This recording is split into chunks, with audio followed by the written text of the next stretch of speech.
Once upon a time in old Japan, back when God still strolled through rice field at dawn, foxes had full-time jobs tricking humans with contracts written on maple leaves and tanuki, that's raccoon dogs, not raccoons, very different. Don't start an argument. For professional chaos machines, there lived one particular tanuki named Kenzo.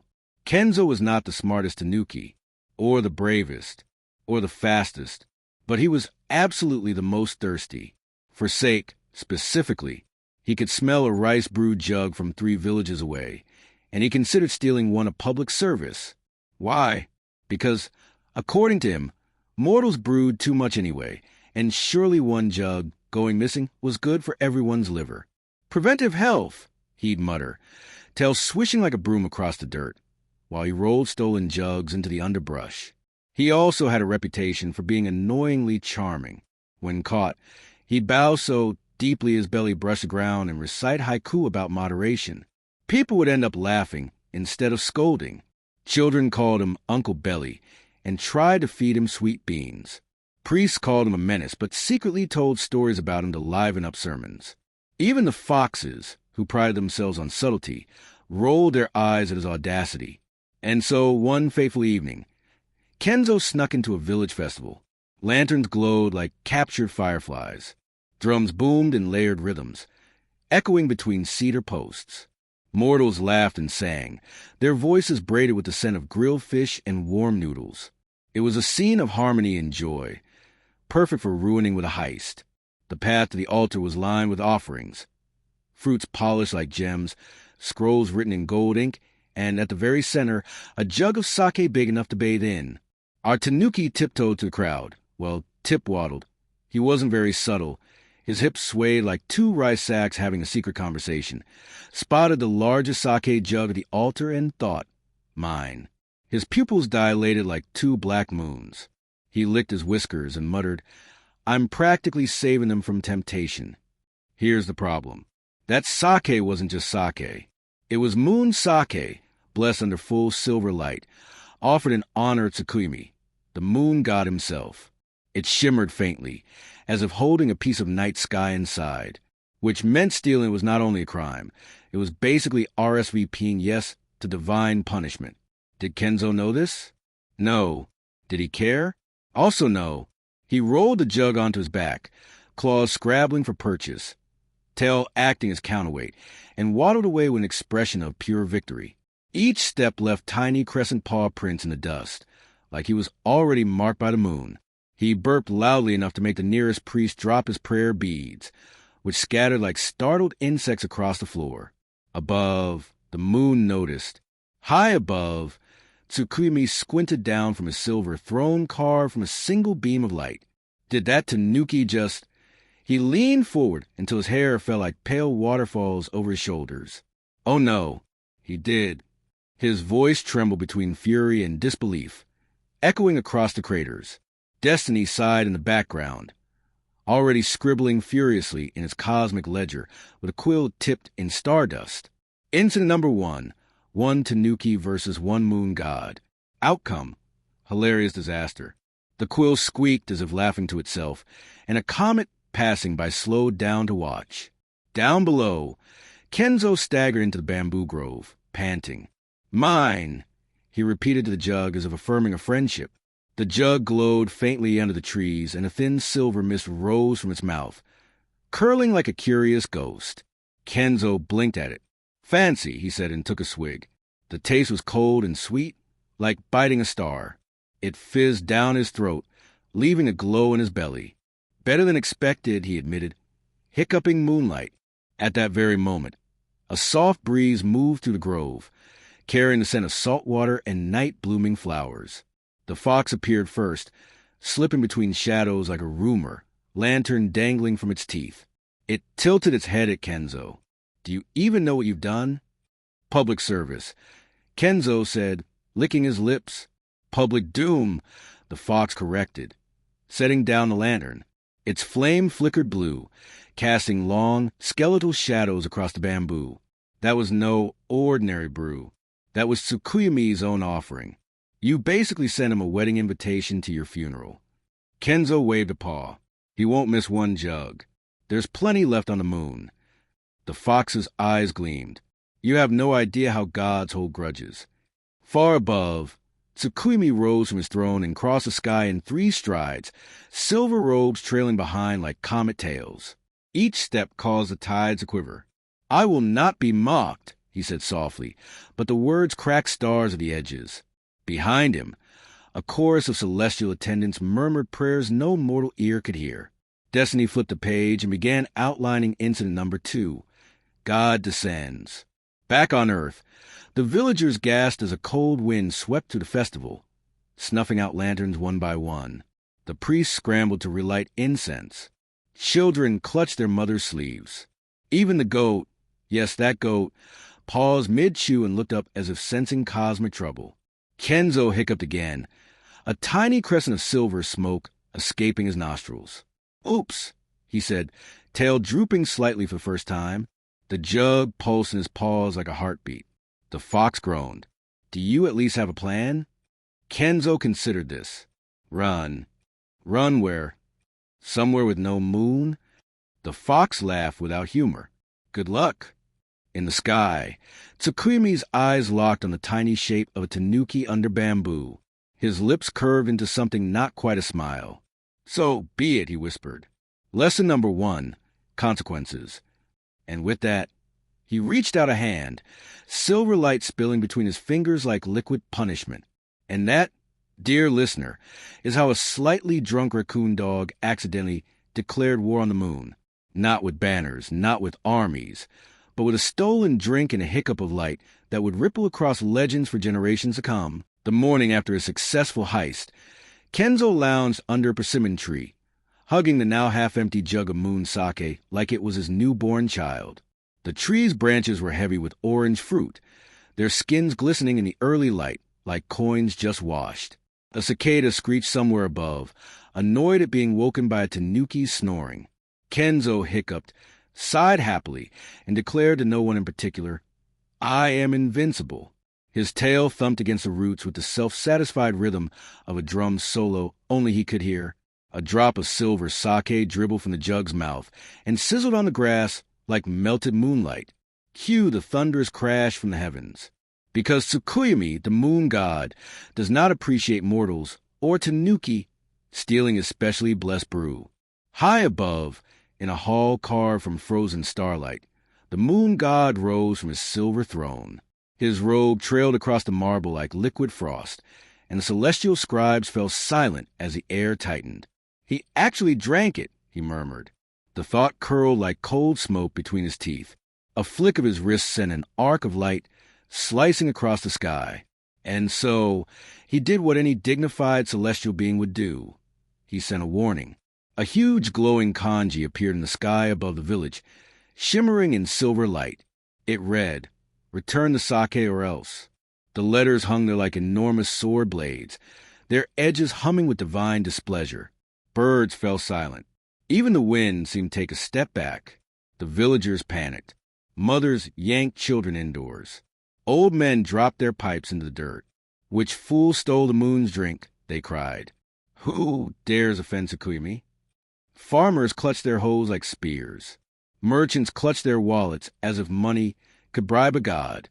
Children clutched each other, wide-eyed and trembling, trying to read the glowing kanji with halting voices.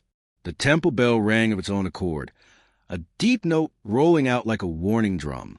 Meanwhile, Kenzo clutched his belly and pretended to be asleep, one eye cracked open just enough to watch a beetle crawl past. Clearly, he muttered, eyes closed, the warning must be for the foxes. Everyone knows foxes are sneaky. Tanuki? We're innocent fluffballs. Harmless. He tightened his grip on the jug like a child hiding a toy under the blanket. The fox, perched on a nearby fence post, rolled his eyes so hard it could have been an exorcism. You smell like a comet crashed into a brewery, he hissed. But Kenzo kept up the performance of sleep, even adding a fake snore. The villagers naturally reached the same conclusion, but in the opposite direction. It must have been the tanuki, they shouted. They always steal, drink, and drum on their bellies. This has tanuki written all over it. Someone pointed toward a persimmon grove where paw prints shaped like little crescents led a glowing trail right to Kenzo. Another swore they heard a hiccup of silver smoke at dawn. Kenzo sat up indignantly, sake sloshing in the jug. "Excuse me, I only did 2 of those things last night. Maybe 3, but still." He smoothed his fur and tried for dignity, but a hiccup popped out like a tiny bell. "Look at me. Do I look like someone who would steal from a god?" he demanded, his whiskers trembling. His belly glowed faintly, betraying him with every breath. Tsukuyomi, watching from above, raised an eyebrow. Is he arguing with himself? His voice was a low tide pulling at the craters. Destiny, scribbling in its cosmic ledger with frantic loops, underlined furiously. Incident number 2, villagers accuse correctly. Tanuki denies incorrectly. The words glimmered and sank into the parchment as if embarrassed for him. And thus, before Kenzo could burp again, a plan was already forming in the village. They would capture the Tanuki and offer him up to the moon as repayment. "Bind him with rice straw," someone shouted. "Offer him back with a jug," another added. A third suggested painting him silver first, so the god will recognize him as an offering. The goat, overhearing, fainted dramatically but then got up, realizing no one was watching. It began chewing straw nervously. In the shrine, Mother Aoi muttered prayers under her breath. "You poor fool," she said to no one in particular. "You've played at God's games." The priests debated whether they could petition Tsukuyomi with extra lanterns and incense to spare the village. One young acolyte whispered, "Maybe if we build a bigger altar," another whispered back, "Maybe if we build a bigger cage." Back under persimmon tree, the fox hopped down and landed softly beside Kenzo. "You have exactly 3 choices," he said. 1. Return the sake, bow until your nose digs a hole, and hope Tsukuyomi spares you. 2. Run, and hope your stubby legs can outrun moonlight. 3.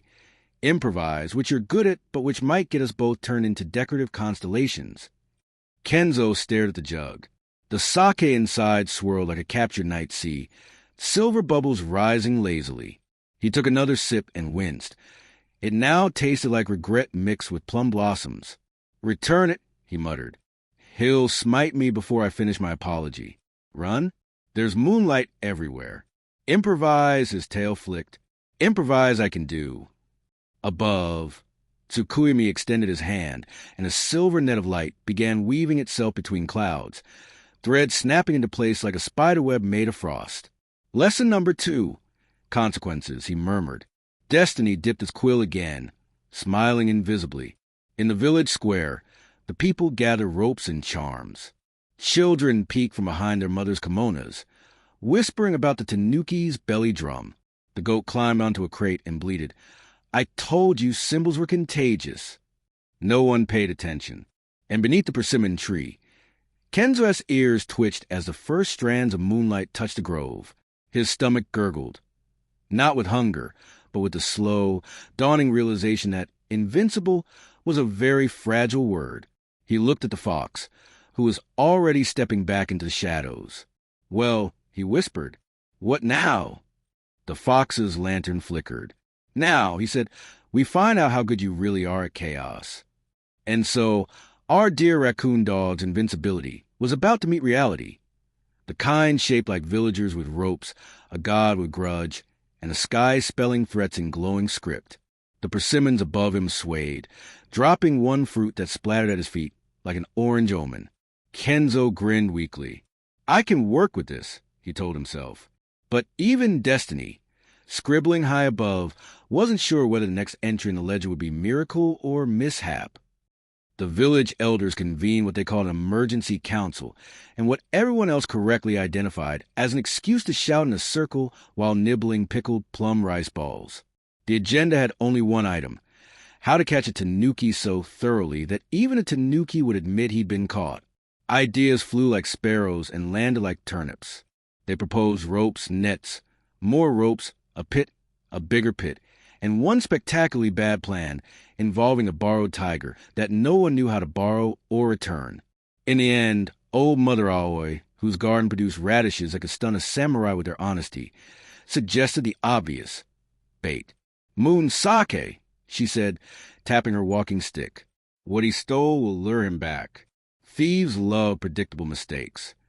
To prove her point, she glared at her grandson, who had been borrowing dumplings since age 5.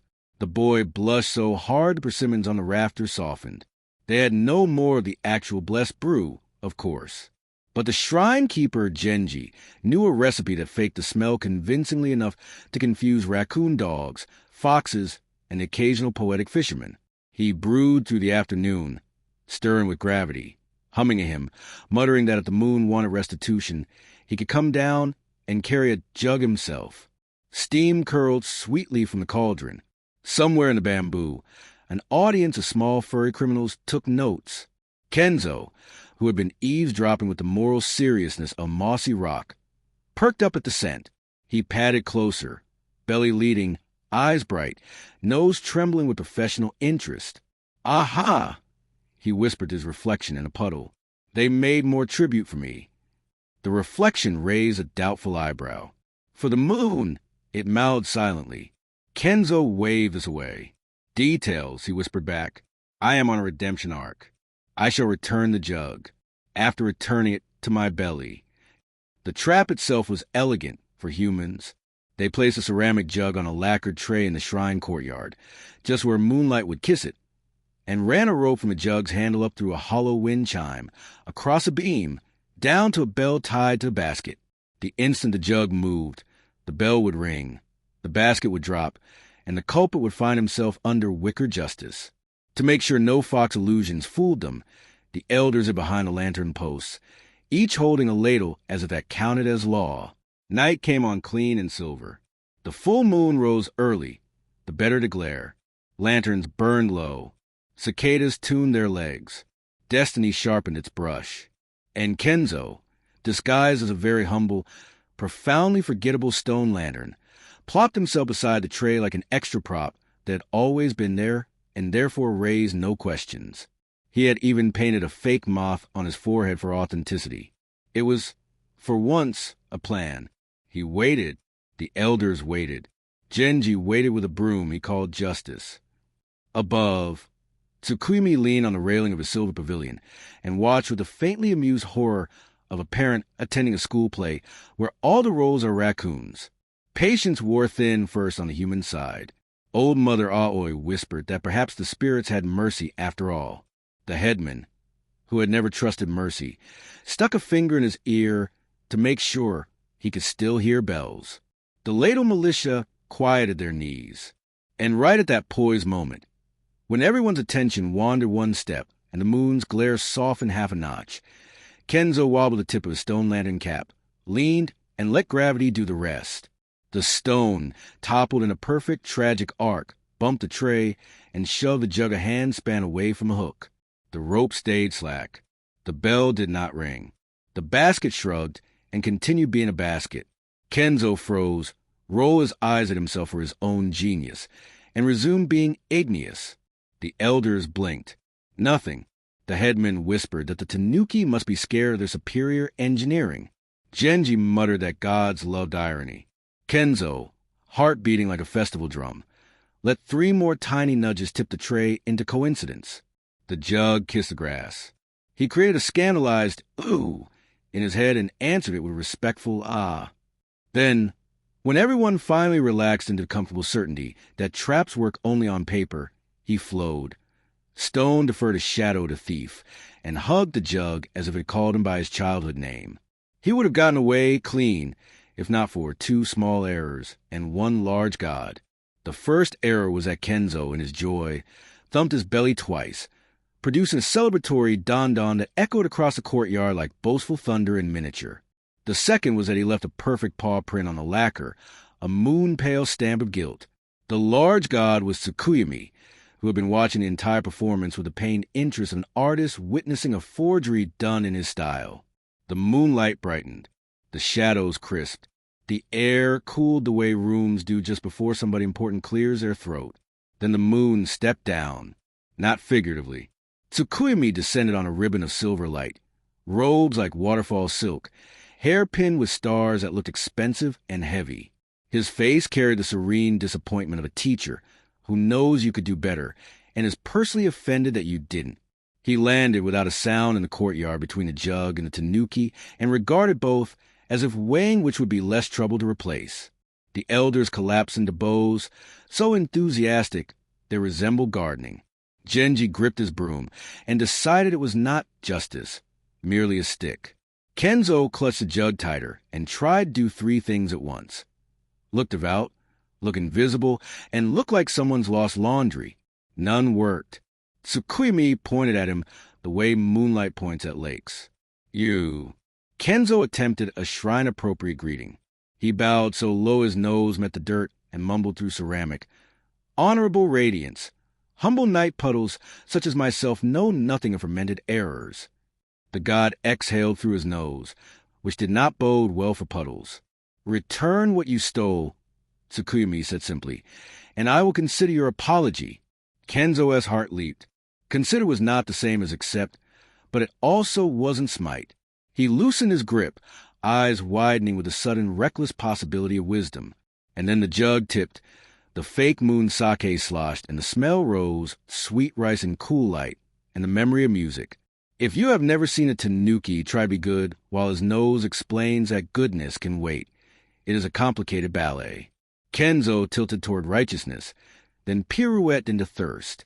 Just a farewell sip, he whispered to his better self, who was busy negotiating an afterlife. He tipped the jug. The elders gasped. Tsukuyomi's eyebrow lifted. Genji whimpered. A firefly fainted.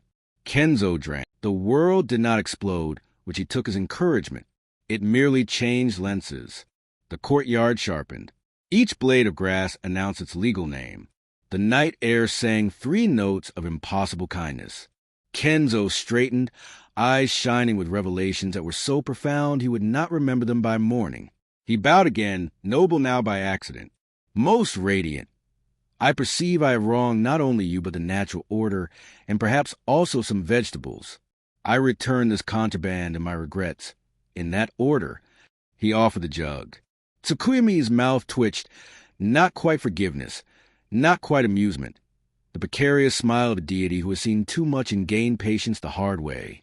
And the first jug, he asked softly. Kenzo attempted honesty, which wobbled. It achieved enlightenment, he said. Inside me, he patted his middle. It burped in an opportune pitch. The elders flinched. Destiny, somewhere off stage, wrote down a large sigh. Tsukuyomi did not blast him into polite glitter. He had an older tool, consequence. He tapped the jug's rim with his fingernail. A ring of silver sound rippled outward, not loud, merely absolute. Kenzo froze. The elders straightened. Even the cicadas forgot their lines. Hear me, said the moon. Raccoon dog, child of forest, collector mistakes. You owe a debt. You will repay it not with fear, but with errands. 3 nights of service to the moon. 3 gifts delivered where silver is needed. Complete them, and your belly will be a story instead of a warning. Kenzo's ears perked. Errands sounded safe and possibly culinary. What sort of gifts? He asked, trying not to sound like someone auditioning for exile. Tsukuyomi's gaze shifted to the humans. First, he said, this village kept a shrine yet forgot gratitude. Return gratitude. You will do what Tanuki never volunteered to do. You will fix what you helped break. Genji gasped. Mother Atsui nodded, pleased. The headman pretended it had been his plan all along. Kenzo scratched his ear. Fix the trap, he ventured. Fix truss, the god said. Start with the roof. It leaks. Ah, Kenzo said, as if roofs had always been his specialty. Second, Tsukuyomi continued, now looking beyond the gate toward the hills. There's a lonely widow who lights lanterns for a husband lost 10 obans ago. Her light has dimmed. Bring her moonlight. Kenzo followed the line of the god's gaze and saw, as if it were a story painted on the air, a house by a crooked pine where a woman sat sewing by a stingy lamp. He nodded, sobered. And third, said the moon, with a weight that made the lanterns bow, there's a fox who has forgotten laughter. Return it to him. This last instruction confused everyone equally. Foxes forgetting laughter is like monks misplacing silence. Somewhere in the bamboo, a fox sneezed offensively. Kenzo clutched the jug to his chest as if it were a compass, which it wasn't. 3 nights, he said. 3 gifts. Then my debt is less embarrassing. Then it is transformed, Tsukumi answered. That is the work of light. He reached for the jug. Kenzo hesitated, because tanuki are built of hesitation wrapped in appetite. Then, with a sigh that surprised even him, he let go. The god lifted the vessel, and its fakery withered in his grip. The aroma shifted from clever mortal perfume to the clean emptiness of real night. The elders bowed until sincerity creaked in their backs. Begin tomorrow, Tsukumi said. Tonight refrain. He glanced at Kenzo S. Middle. From everything. That seems harsh, Kenzo whispered, but he nodded, because when the moon tells you to fast, you try. The silver ribbon of light rose. Tsukumi ascended, the jug steady in his hand. The courtyard returning to ordinary night, as if nothing at all had been negotiated here. The lanterns blinked awake again. The cicadas remembered their lines. Genji held his broom upright and declared the proceeding spiritually efficient. The elders congratulated each other on being present for divine justice despite having contributed mostly rope. Kenzo stood in the damp grass, wobbling between pride and panic. He had outsmarted a basket, yes, but now he owed errands to a god who kept a calendar for tides. He thought about the roof, the widow, and the fox. He thought about the word transform, which he had always assumed was for butterflies and respectable careers. He thought about fasting and shuddered with his entire personality. Then Mother Aoi stepped close, thumped him on the shoulder with her stick, and said with terrifying grandmotherly cheer, You heard the moon. Come at dawn. Bring hands. And if you bring that belly, it had better be for carrying tiles. Kenzo, who had never carried anything heavier than his own excuses, bowed so low his ears brushed his toes. Yes, honored Radish General, he said, because titles are free and courage needs them. He waddled into the bamboo, resolved to become a better creature by breakfast, or at least pretend convincingly until noon. High above, Tsukumi reached his pavilion, set the jug on a rail, and watched the little village breathe. Destiny, in the cosmic ledger, wrote with uncharacteristic affection. Ensign number 3, trap fails, lesson succeeds, moon assigns homework. Then Destiny underlined homework twice, because even fate believes in follow-through. And down in the leaves, a fox who was not laughing listened to wind and wondered why a raccoon dog's promise had made his own tail twitch like a metronome set to hope. At dawn, the village woke to the sound of someone arguing with a roof. That someone was, of course, Kenzo. The roof belonged to the shrine, and it was leaking so badly the rain spirits had already taken out a lease. Now, carpentry is not a natural tanuki talent. They are excellent drummers, pranksters, and professional sake taste testers, but when it comes to hammering nails into wood, let's just say trees and tanuki have an uneasy relationship. Still, a promise of the moon is a promise, even if you made it while tipsy and terrified. So there was Kenzo, balanced precariously on a beam, clutching a tile in his paws like it was plotting against him. Stay, he commanded. The tile slid. I said stay. The tile slid faster. Betrayal, he squeaked, before tumbling down into a haystack with a sound like an accordion being sat on. The villagers gathered below, equal parts amused and horrified. Is he fixing it? Asked one farmer. Define fixing, replied Genji, sweeping the courtyard, but secretly pleased that the tanuki wasn't drinking, stealing, or drumming, at least not intentionally. Mother Aoi, leaning on her stick, shouted up, Less talking, more repairing. If the moon sees this mess, we'll all catch divine pneumonia. Kenzo puffed his chest out. Fear not, Radish General. I have mastered gravity and betrayal alike.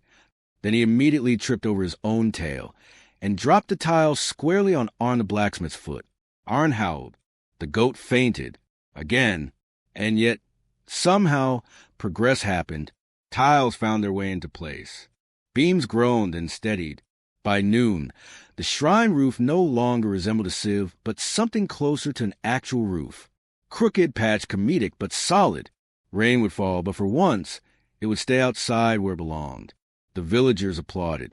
Kenzo bowed so deeply he nearly rolled off the roof a second time. As promised, he declared.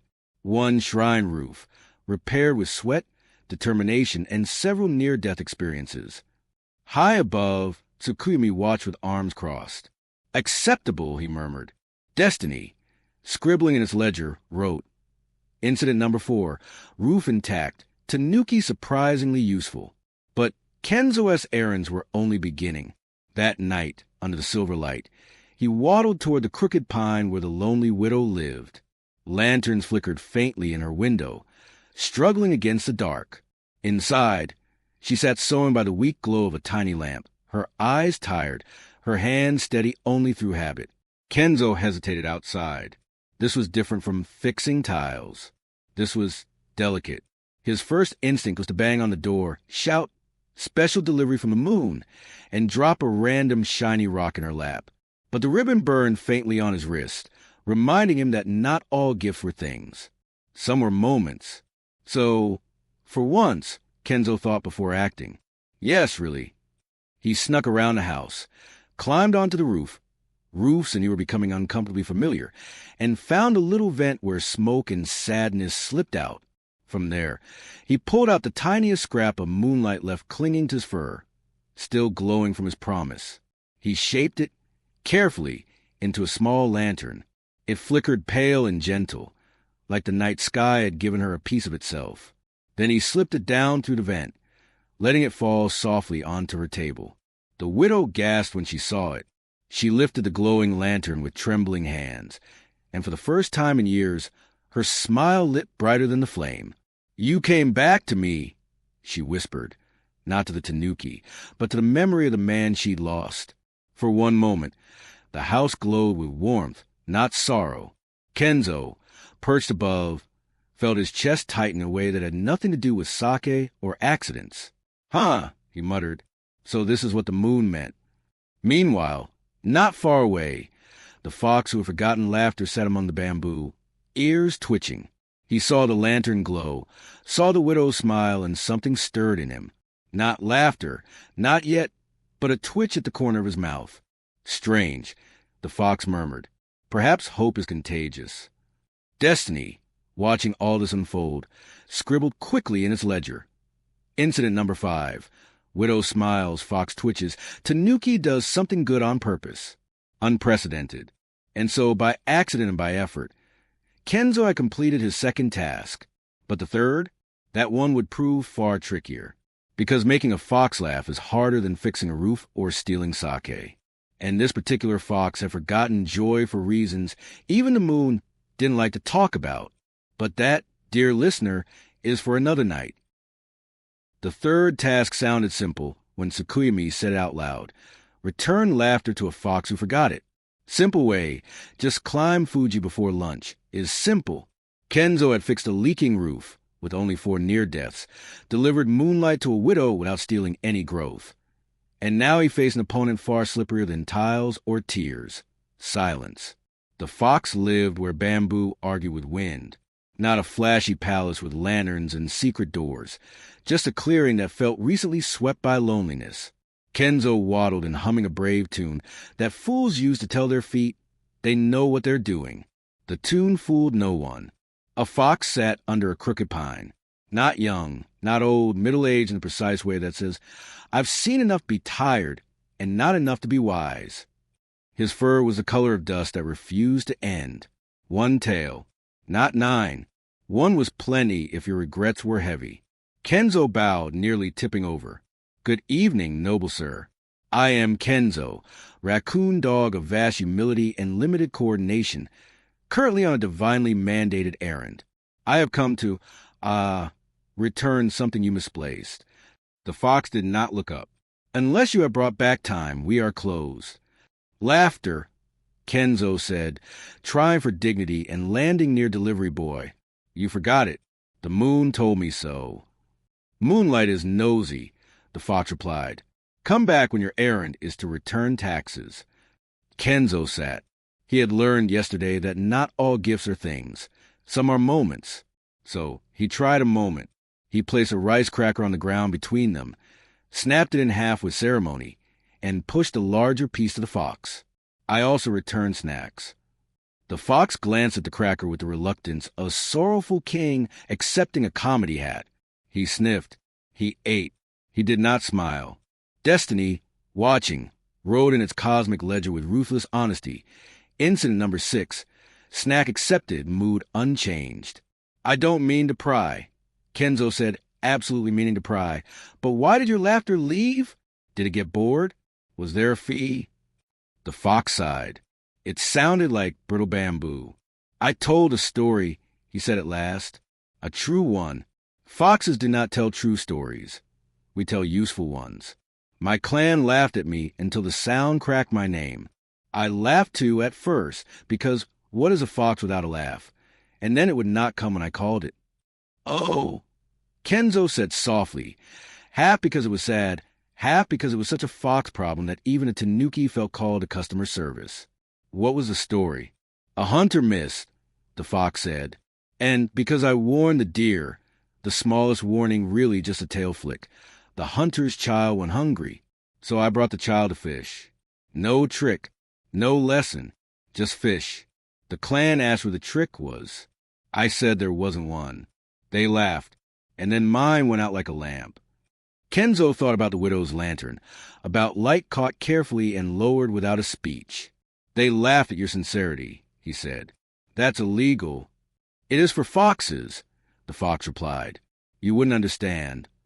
Kenzo, who had once considered sincerity a spice used only on festival days, tilted his head. Maybe I do now. I roofed a shrine yesterday with my own paws. Badly. On purpose.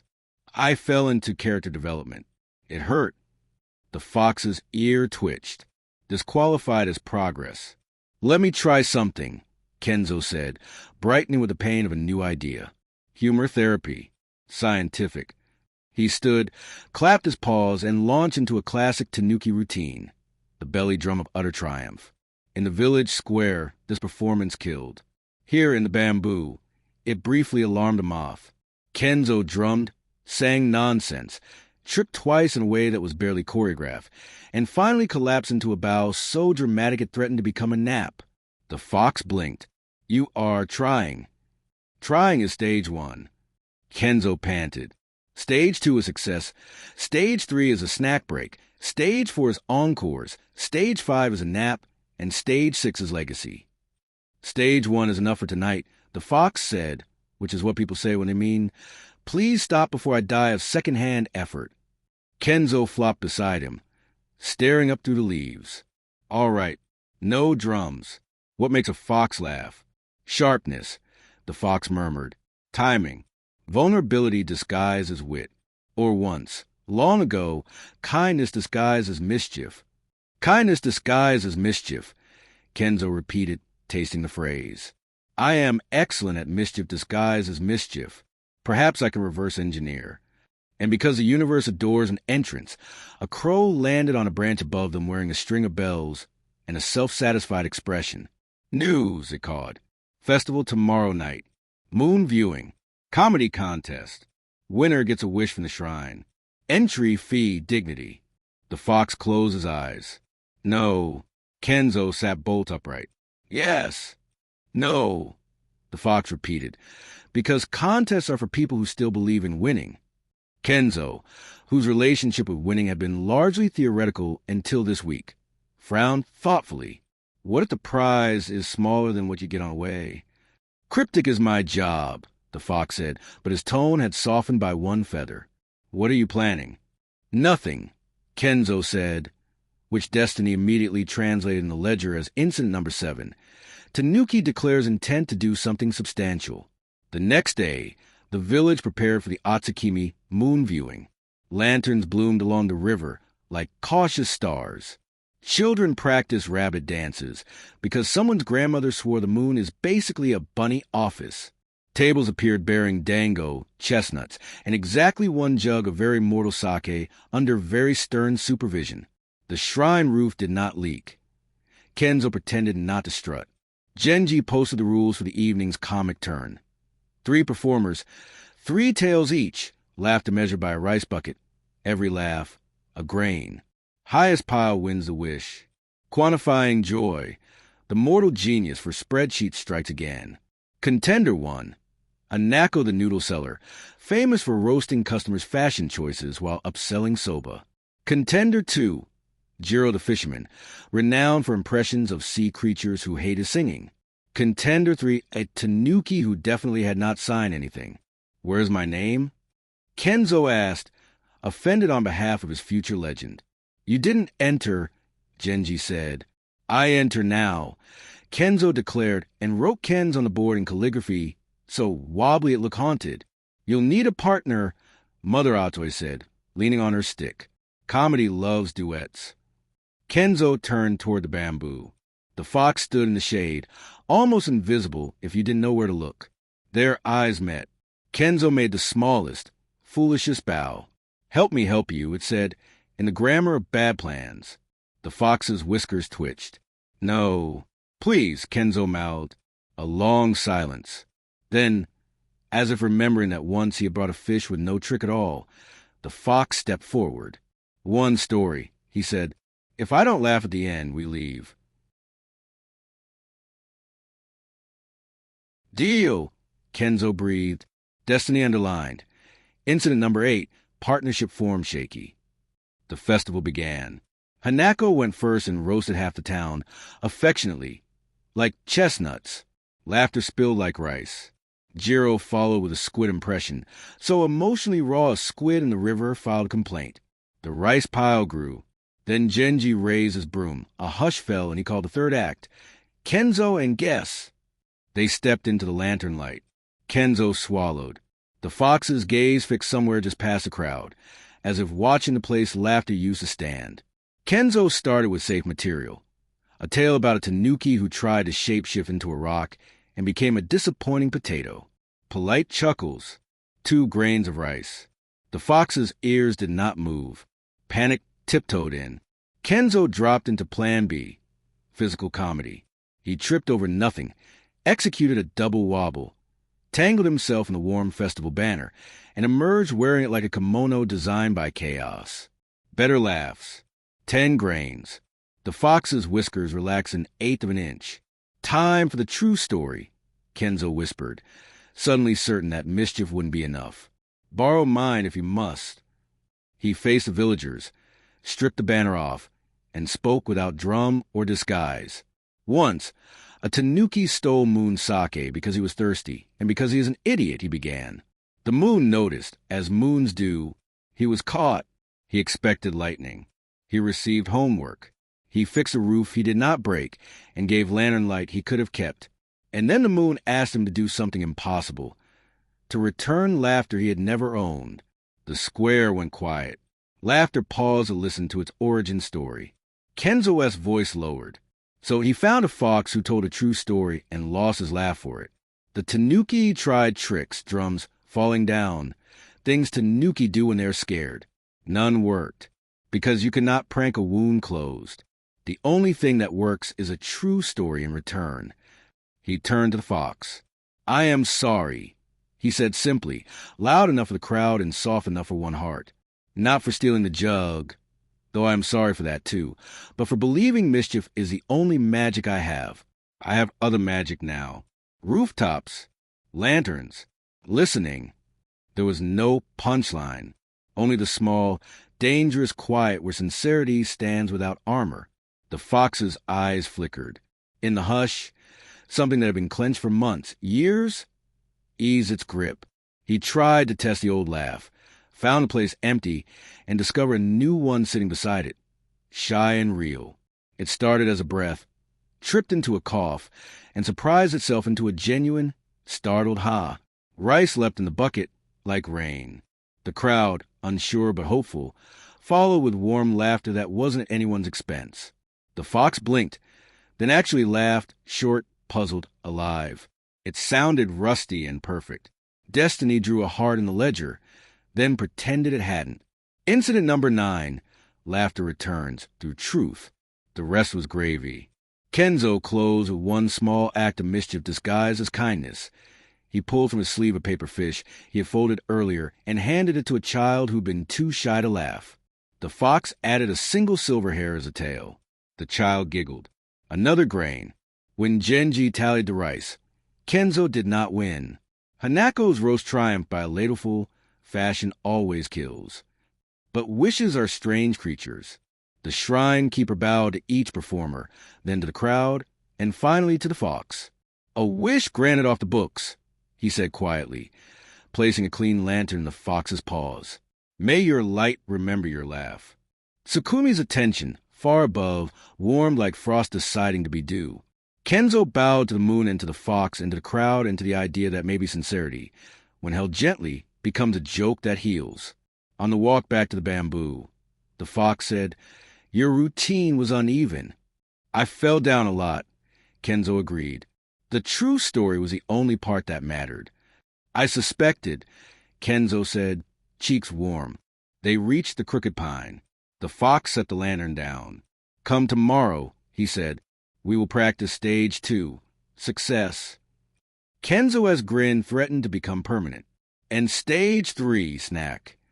The fox's laugh, small, sturdy, returned on cue. "Snack," he agreed, high on his silver pavilion.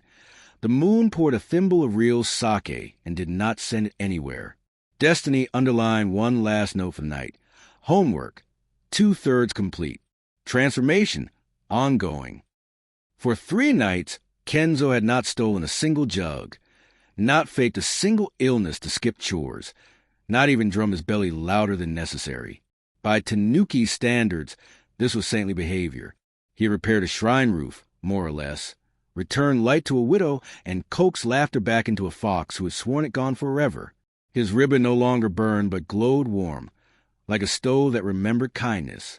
He strutted into the bamboo clearing, announced homework complete, and bowed to the sky as if expecting extra credit. The sky, inconveniently, was silent. "Tsukuyami?" Kenzo called. "Most radiant? Your humble errand boy awaits a certificate of freedom, perhaps embossed?" Only the cicadas answered, which was never a good sign. Then Destiny, perched on a branch in the form of a particularly smug crow, cawed. "CAW, translation, you're not done." Kenzo squinted. "How can I not be done? 3 tasks, 3 nights. I counted, with pause. The crow preened. "Caw, translation. Extra credit exists." And sure enough, as moonlight thickened, Tsukuyami appeared. Not in anger this time. No booming kanji, no spear silver wrath, but with the exasperation of a teacher whose student insists arithmetic ends at 7. "Kenzo," he said, "rogues fall like rivers. You did what I asked, but you do not yet know why." "Why?" Kenzo repeated, ears twitching. "Because roofs leak, widows mourn, foxes sulk into Tanuki debts. Simple cause and effect. Because Tsukuyami said, patient as granite. Light is not only repair or comfort or laughter. Light must spread. And you, little thief, must learn what it means when others carry what you began." Kenzo groaned. "So, another assignment?" Destiny scribbled in the cosmic ledger with unseemly joy. Incident number 10, final exam assigned. The next day, the villagers prepared for the Harvest Moon Festival, Atsukimi's grander sibling. Lanterns hung from every eave.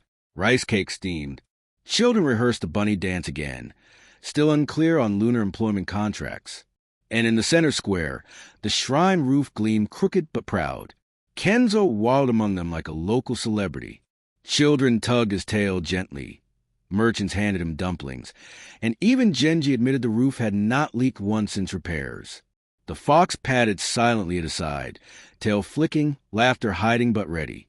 The widow lit her new moon lantern and placed it high, smiling each time it flickered. For once, everything felt good, which, if you've been following along, is usually when trouble clears its throat. Trouble arrived in the form of another Tanuki, bigger, older, and infinitely more self-important. His name was Saburo, though he insisted everyone call him the Tanuki of 10,000 tricks.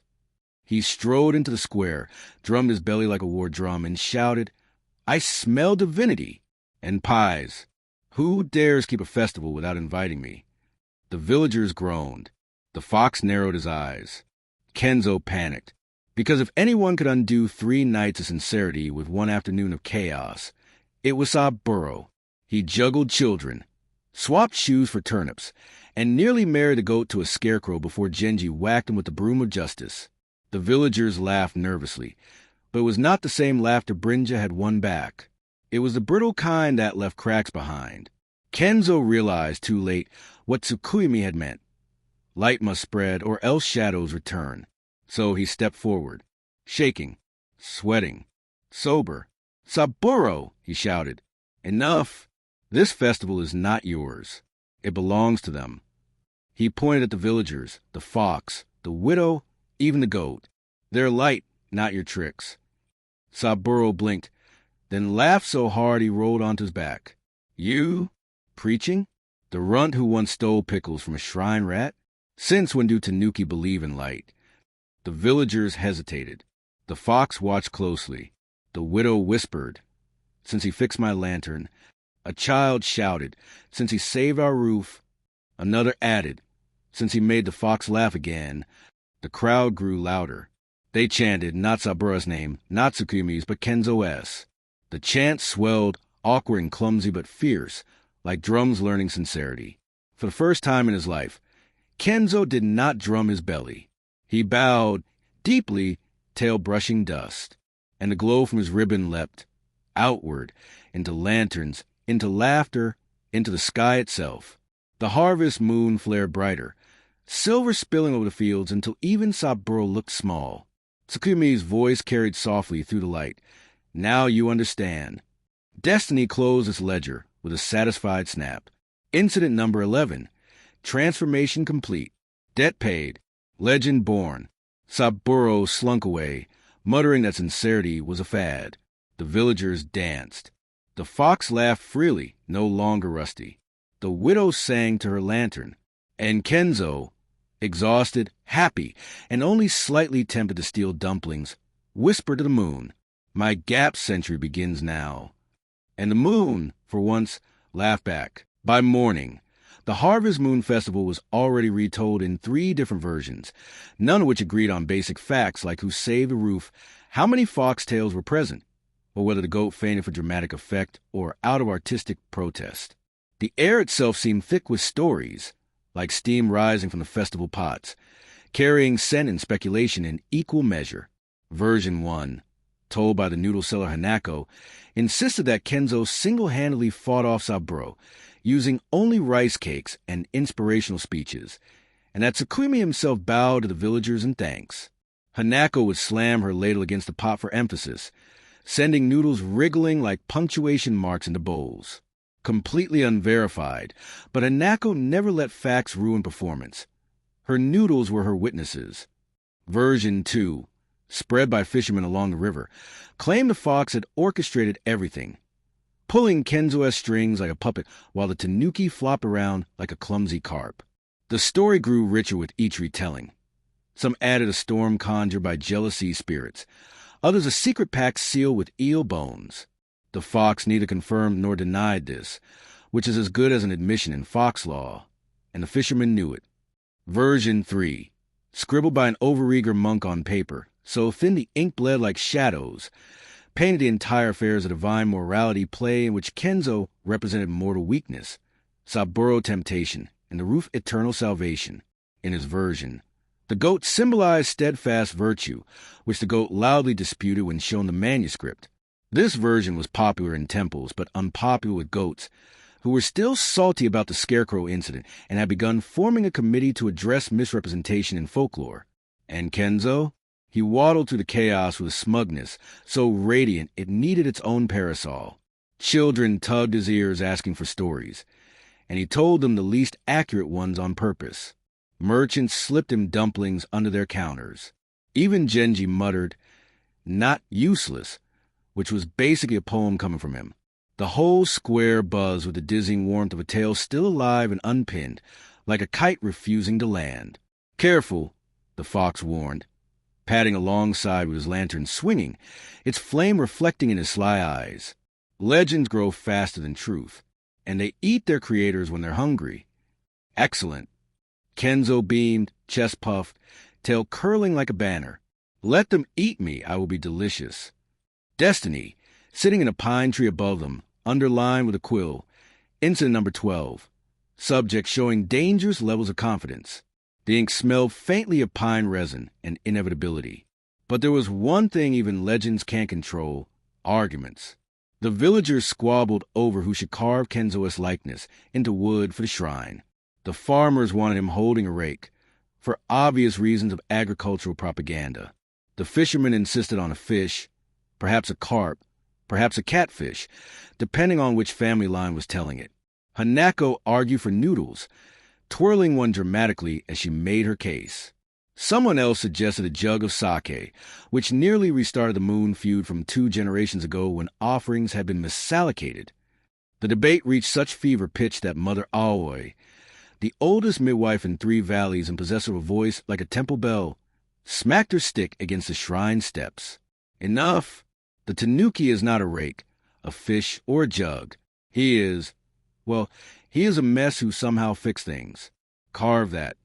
She spat on the ground as punctuation, and even the fox inclined his head in respect.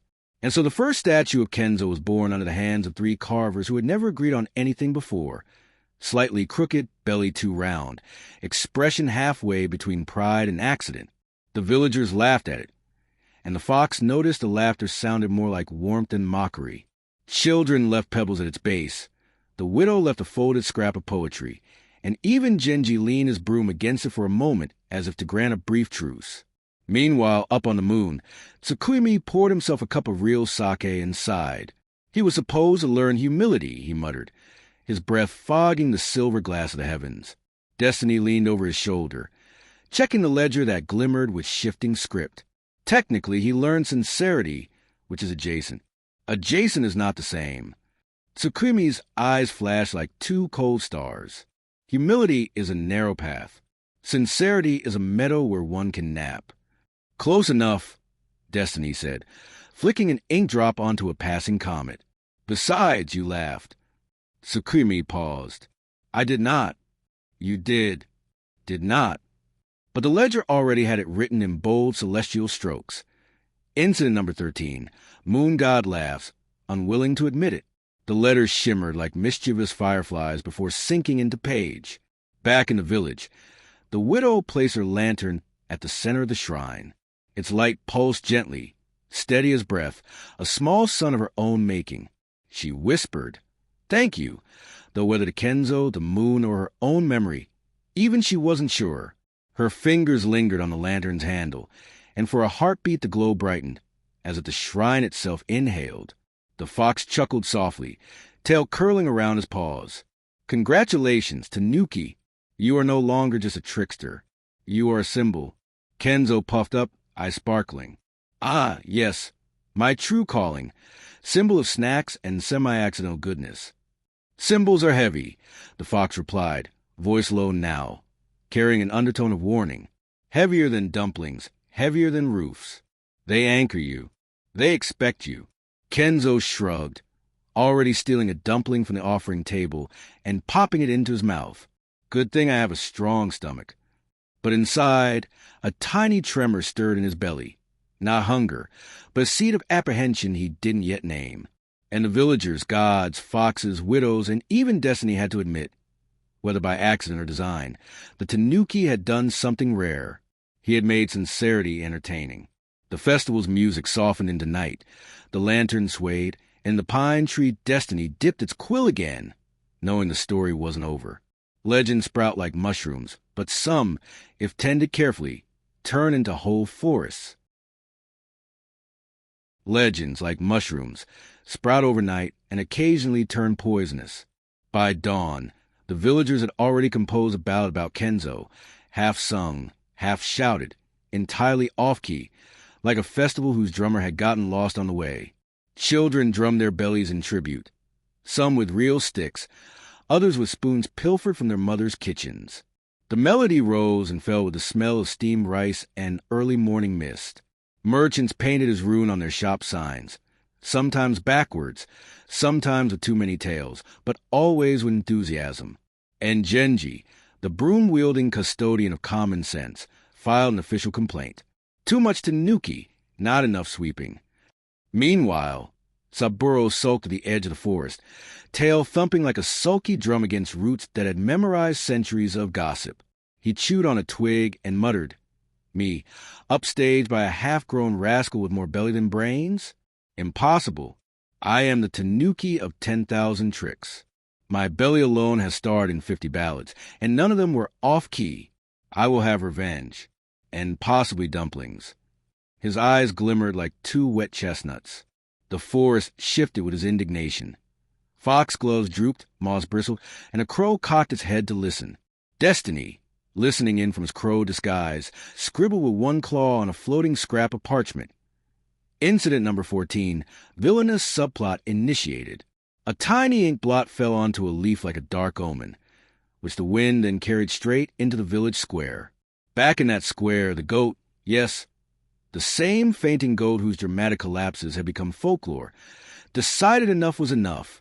Each time Saburo caused chaos, the goat got dragged into it. Marriages to scarecrows, unexpected naps in rice baskets, public fainting contests that always ended with someone sprinkling salt on his nose. It was exhausting. So the goat climbed onto a crate, bleated loudly, and announced, in a voice rougher than the villagers remembered, "I will no longer faint on command. From now on, I am a symbol of resistance." The villagers clapped politely, unsure if this was a speech or the beginning of a new festival. Kenzo clapped enthusiastically, paws striking together like two enthusiastic pancakes. The fox, lounging on the shrine steps, muttered, "Symbols are contagious." One goat turns rebel, and soon the chickens would demand voting rights. But Kenzo's joy dimmed the moment he wandered back to the shrine and discovered something terrifying. Paperwork. A small mountain of scrolls sat where offerings should be, apparently becoming a legend-involved forms. Official recognition meant scribes needed details for the records. Date of heroics, nature of miracles, number of goats involved, whether divine supervision had been noted. They shoved quills into Kenzo's paws. Sign here. And here. Initial here. Stamp here. Also, please provide a belly print for authentication. Kenzo stared, horrified. I can't even sign my name without it looking like a spilled noodle. His paw trembled, leaving a trail of ink that resembled an accident more than an autograph. The fox smirked. Congratulations. You've entered Stage 7 of legendhood. Bureaucracy. Stage 8 is licensing your likeness for snack wrappers. Meanwhile, Saburo's revenge plan blossomed. It was simple as any plan hatched by a creature whose belly could double as a drum. Impersonate Kenzo, commit terrible pranks, and let the villagers turn on their new hero. He practiced, and upon reflection, puffing his belly, crossing his eyes, and shouting, "I am Kenzo. Witness my sincerity." The pond fish were unimpressed. A turtle raised one brow and muttered something about amateurs. By evening, whispers had already spread like weeds through cobblestones. Did you hear? Kenzo tipped over the rice barrels. Kenzo scared the children. Kenzo tried Marry the Goat again. Each rumor grew a tale and then another, until even the village cats began to hiss when Kenzo's name was spoken. The goat bleated furiously from his crate of resistance. Not this time. My hooves are clean, and my reputation too. He added a dramatic head shake for emphasis, then almost fainted out of habit, but caught himself at the last second. Progress. Genji raised his broom like a banner. If that Tanuki ruin my freshly swept path, I will. His voice trembled with the fury of someone whose job description did not include myth management. But before he could finish, the real Kenzo stumbled into the square, arms full of paperwork. Quills stuck in his fur, looking entirely too innocent and ink-stained to have caused chaos. His eyes were wide, his paws smudged black, his belly making tiny nervous ripples. The villagers stared. The fox narrowed his eyes. Something's off, he said, nose twitching. He could smell two Tanukis now, one of fresh ink, one of swamp mischief. Destiny, in its ledger, underlined 3 times. Incident number 15, doppelganger hijinks imminent. A gust of wind flipped the page to leave room for incident number 16, which Destiny suspected would involve dumplings, mistaken identities, and maybe a small fire. And so the stage was set. A legend weighed down by forms, a goat demanding justice, An arrival Tanuki ready to plunge the village back into chaos. Yet, under that setup, a subtler thread wound tighter. Kenzo, for the first time, felt the weight of being more than a prankster with a lucky streak. He felt the villagers' expectations, the goat's sudden courage, the fox's calculating gaze. He wondered if legends had collapsed like fainting goats. Quietly, unexpectedly, and right when applause was loudest, the sky darkened into a deep indigo, lanterns flickering awake one by one like tired stars. Children sang the off-key ballad again, this time slower, softer, as if sensing a story's shadow lengthen. In the forest, Saburo practiced his impersonation under the watchful eyes of owls, his tail swishing patterns of impatience. In the square, Kenzo pressed a paw against his chest, feeling not just paperwork but the tremor of responsibility. And on the crate, the goat raised its head higher, a symbol of resistance waiting for its first real test.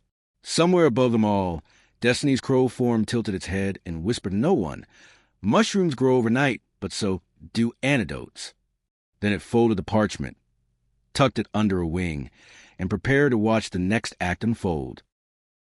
The harvest square was not built for drama. It was built for dumplings, lanterns, and the occasional sake-related accident.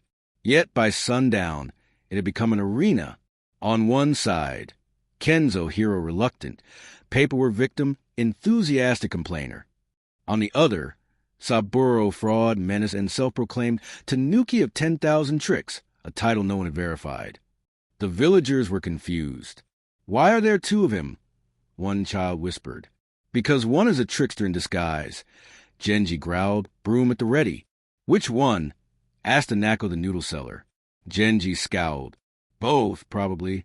Saburo strutted into the square, puffed his belly, and shouted, "I am the real Kenzo. Witness my sincerity." He then tripped over his own tail, bowled into a rice cart, and emerged covered in dumplings. The crowd gasped. Kenzo blinked. "That is actually very convincing." The fox sighed. "This is why legends are fragile." Mother Aoi slammed her stick on the ground. "There's only one way to settle this. A trial of Tanuki." The villagers cheered. None of them knew what that meant, but it sounded festive. The trial began immediately. First challenge, belly drum. Saburo pounded his stomach, so loudly the lantern shook. Kenzo followed, his rhythm chaotic but oddly charming. The villagers debated. The goat bleated. Second challenge, transformation. Saburo turned into a rock. Not bad. Kenzo attempted the same and became a potato. The children shrieked with laughter. "He's the real one." Saburo snarled. "Potatoes are not legendary." "Tell that to Stu," Kenzo replied. Final challenge, truth-telling. Each Tanuki had to tell a story, and the villagers would decide whose rang true. Saburo stepped forward first. "I, the one true Kenzo, single-handedly built the shrine with my paws, wrestled the fox into laughter, and, taught the goat to faint on command." The goat stomped its hoof. "Lies!" Then Kenzo spoke. "I am Kenzo. I stole sake from the moon, fell off a roof twice, broke 3 tiles, cried in a haystack, and only fixed things because the moon gave me homework. Also, I never taught the goat anything. It just does that." The villagers exchanged looks. Then they erupted with cheers. "That's him. That's our mess." Saburo's eyes widened. "You cheer failure?" "Yes," shouted Hanako. "Because it's honest failure." "Because it's ours," added the widow, her lantern glowing at her side. "Because he's ridiculous," said the fox, almost smiling. Saburo bared his teeth. "Fine. Keep your ridiculous hero. I'll be back, with revenge snacks and possibly better branding."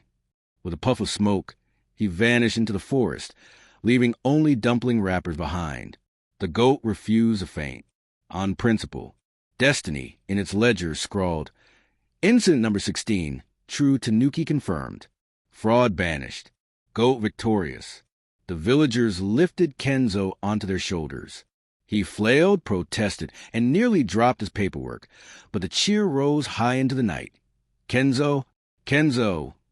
For once, the Tanuki who had built his life on tricks realized that truth, messy and clumsy as it was, had outshone every prank he'd ever pulled, and the moon, watching from above, allowed itself one satisfied smile.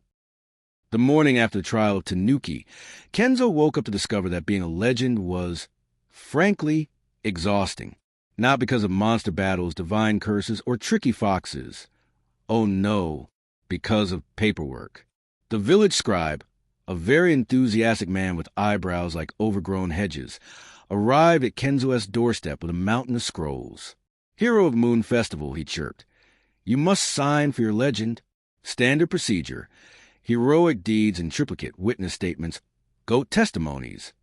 "Yes," bleated the goat proudly. "I have a section." Kenzo groaned. "But I don't even write straight. My letters look like noodles after a storm." "Then you'll fit perfectly into the archives," the scribe replied cheerfully. Destiny, watching from above, underlined. Incident number 17. Bureaucracy becomes final boss. Meanwhile, in the forest, Saburo nurses bruised ego and plotted. If I cannot beat Kenzo in public, I will ruin him in private. And so he whispered into the ears of travelers. "Did you hear? The so-called hero is a fraud. He tricked the moon. He tricks the villagers. He even tricks the goat." The rumor spread like spilled sake. By the time it reached the village, it had mutated into something truly spectacular. Kenzo plans to overthrow Tsukuyami, steal the moon, and declare himself Emperor of Dumplings. The villagers were confused. "That does sound like him," one farmer admitted. "No," Kenzo protested. "I don't want the moon. It's too far, too round, and honestly, too bright for napping. Also, Dumpling Emperor? Okay, that part sounds nice, but still no." The fox, tail flicking, leaned in. This is the curse of popularity. First they cheer, then they doubt, then they demand speeches. And speeches, he added darkly, require preparation. Kenzo paled. Preparation was his natural enemy. And so, the villagers summoned him to the square. They demanded clarity. "Are you plotting against the moon? Do you want to be emperor? Did you trick the goat?" The goat stomped. "Answer carefully." Kenzo stood on the shrine steps, sweat dampening his fur. He opened his mouth to explain, but the scribe shoved a scroll at him. "Before you answer, sign this acknowledgement of your trial victory." Another scroll, "And this receipt for dumplings consumed." Another, "And this waiver in case the moon sues." Kenzo's eyes bulged. "I can't keep up. The ink is still wet from the last form." The villagers murmured nervously. The fox muttered, "You need a story, Kenzo. A true one, before the rumor grows taller than you." So Kenzo did what no one expected. He raised his paw, trembling but steady, and said, "Yes, I tricked the moon once. Yes, I tricked all of you before. But when the roof leaked, I fixed it. When the widow cried, I brought her light. When the fox lost his laughter, I returned it. If that makes me a fraud, then fine. I am the most ridiculous fraud you'll ever meet. But I will never trick you about this. I am yours. Your Tanuki. Your mess."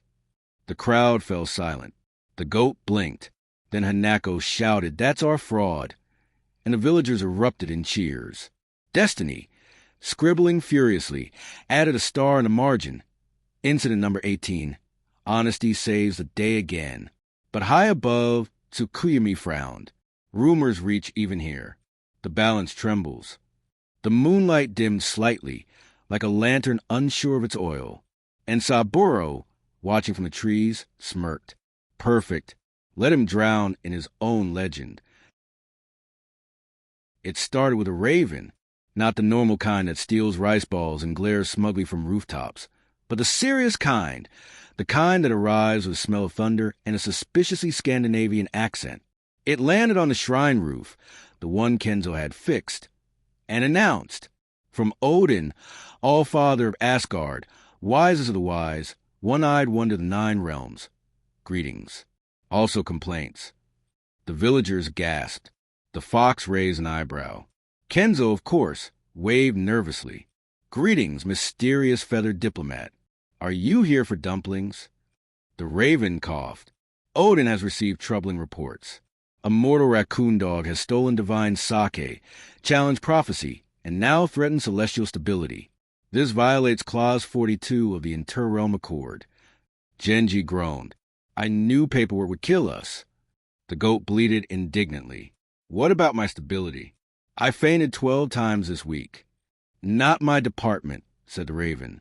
Kenzo's tail puffed. Wait, Odin knows about me? The Odin? Big beard, big throne, lots of dramatic speeches. Yes, replied the raven, and he is not amused. He insists on a hearing. Immediately, Destiny scribbled gleefully.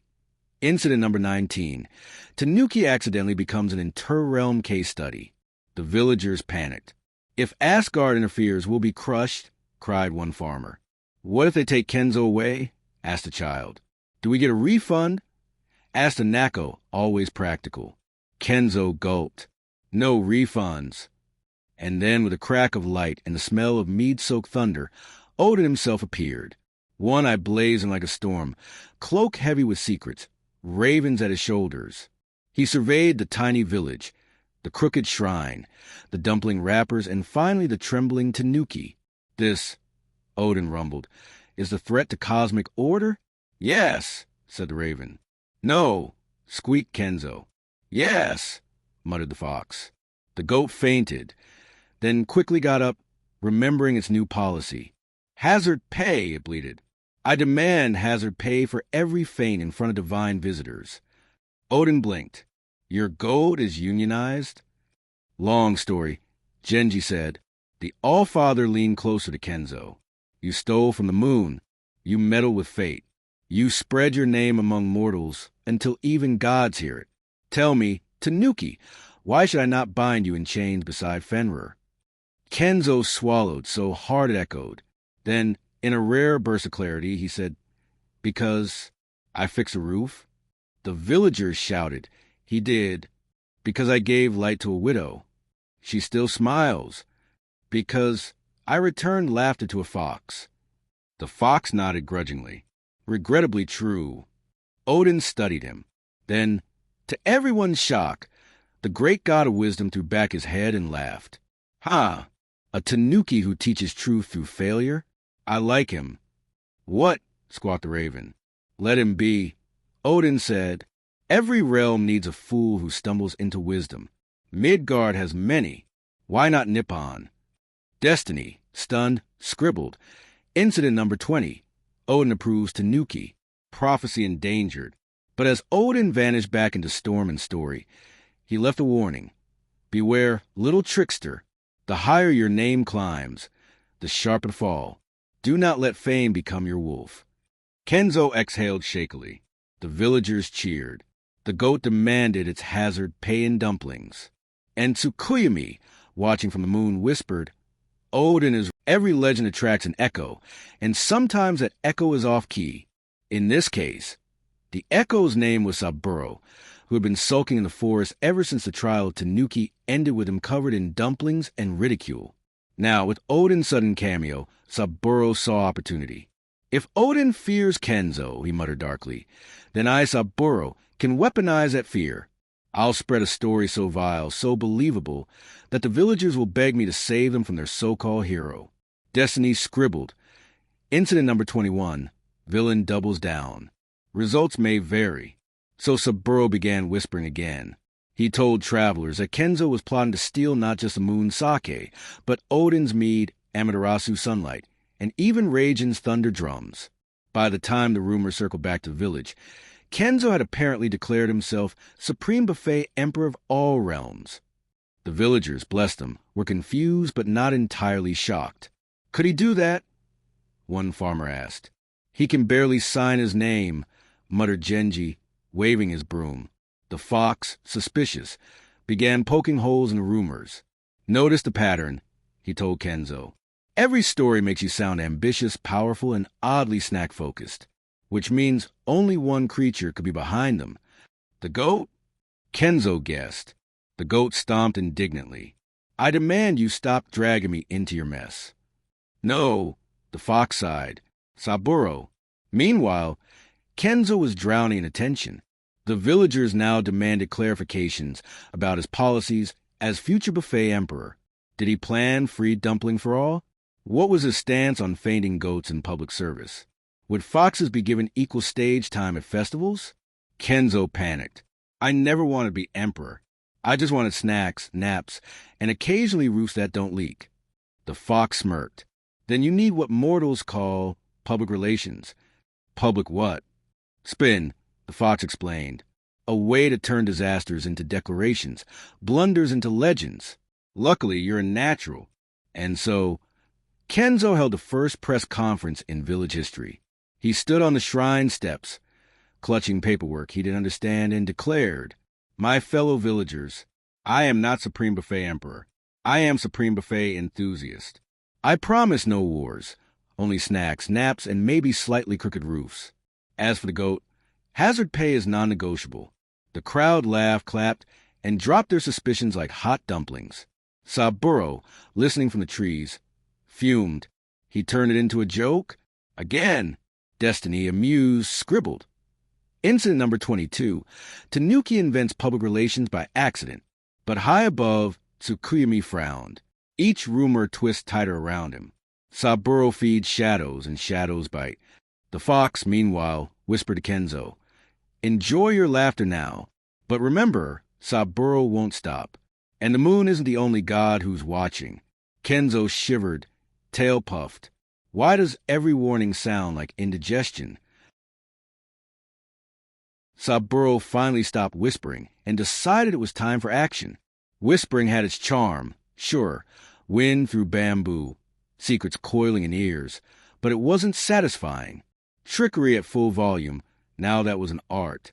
And Saburo considered himself an artist. Under the cover of night, he snuck into the village disguised as Kenzo. Not a very good Kenzo, mind you. His belly was too shiny, his eyes too mean, his tail twitched with malice instead of mischief. But in low lantern light, and after a few cups of sake, the villagers weren't always the sharpest critics. A thin mist lay across the streets, softening edges and blurring truth. Saburo rehearsed his lines in shadows.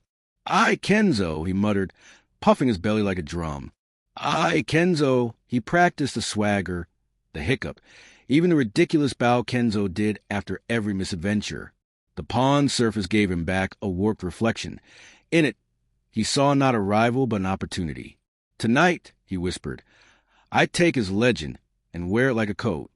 Then, when the watchman dozed off at the sake stall, Saburo made his move. He marched boldly into the granary, the sacred heart of the village's winter survival, and knocked over 3 rice barrels with a flourish. The grain spilled like pale rain, whispering against the wooden floor. Chickens scattered, squawking. "I, Kenzo, claim all grain for my imperial buffet." Saburo bellowed, pitching his voice high and cheerful, an uncanny parody of his rivals. He thumped his belly twice for emphasis, sending a puff of flour into the air. Then he waddled off, leaving chaos and spilled rice behind him, footprints like punctuation marks in the mess. By dawn, the rumor spread like wildfire carried by gossiping sparrows. Kenzo raided the granary. "Kenzo has betrayed us. He's going to marry the goat again." Each retelling added another absurdity, but the core accusation held. Trust, once cracked, leaks fast. The goat, fed up with being dragged into scandals, organized a protest. It bleated furiously in the square, stomping signs into the dirt that read, "No more fainting without consent, and goats deserve dumplings too." A surprising number of chickens joined in solidarity, pecking at seeds arranged into the shape of slogans. One particularly literate hen wore a ribbon that said "Cluck for Justice." The protest grew as dawn light poured over the rooftops, the bleats and clucks echoing off the shrine walls. Destiny scribbled in its ledger. Incident number 23. Civil unrest initiated by livestock. The ink smudged slightly as if laughing, and a small note appeared in the margin. "Goat considering political career?" When Kenzo woke to the sound of angry bleating and villagers muttering, he rolled over, drooled, then blinked blearily at the sky. "That's not my usual morning applause," he mumbled. He waddled into the square, still yawning, for sticking up in odd directions, clutching a half-eaten persimmon. "Good morning, my adoring—" "Wait, Why are you glaring at me like I'm a rice thief?" "Because you are," snapped Hanako, flowers still on her hand from an early morning noodle prep. "You stole from the granary last night." Her ladle trembled like a spear. Around her, other villagers nodded grimly, eyes narrowing. Kenzo froze, persimmon halfway to his mouth. "No, I didn't. At that time, I was, He glanced desperately at the fox perched on the shrine steps, the only pair of eyes not burning with suspicion. Sleeping on the widow's roof to test its durability, the fox supplied dryly without missing a beat, lantern swaying. His tone was casual, but his gaze was sharp as a blade. "Yes, that." Kenzo agreed, tail flicking nervously. "Very noble, very roof-related. I even composed a poem about shingles." He tried a smile. It looked like a grimace. But the villagers weren't convinced. Too many coincidences, too many rumors, and too much spilled rice. For the first time since the Harvest Festival, their cheers faltered. Some even looked away when he tried to meet their eyes. A child who used to tug his ears hid behind her mother's kimono. Genji, the broom wielder, muttered, "Should have known," and tightened his grip on the broom handle. And Kenzo, the tanuki who had stumbled into legend, felt something sharp twist inside. Doubt. It wasn't the villager's doubt that hurt most. It was his own. For once, he wondered if maybe Saburo was right, if maybe he was just a fraud dressed in accidents. His belly, normally a badge of mischief, felt heavy, dragging his posture down. The air around him seemed colder, the colors of the square duller. Even the persimmon in his paw tasted like ash. The fox, watching silently, saw the slump in his shoulders, the flicker in his eyes. He stepped closer until his fur brushed Kenzo's arm. "Kenzo, listen carefully. Legends stumble, but betrayal only wins if you stop walking." His voice was softer than usual, almost kind, but under it pulsed an urgency. "Move before the story closes on you." Kenzo blinked. That sounded inspiring. "Are you feeling okay?" he asked, trying for humor but finding only a thin thread of it. The fox ignored him.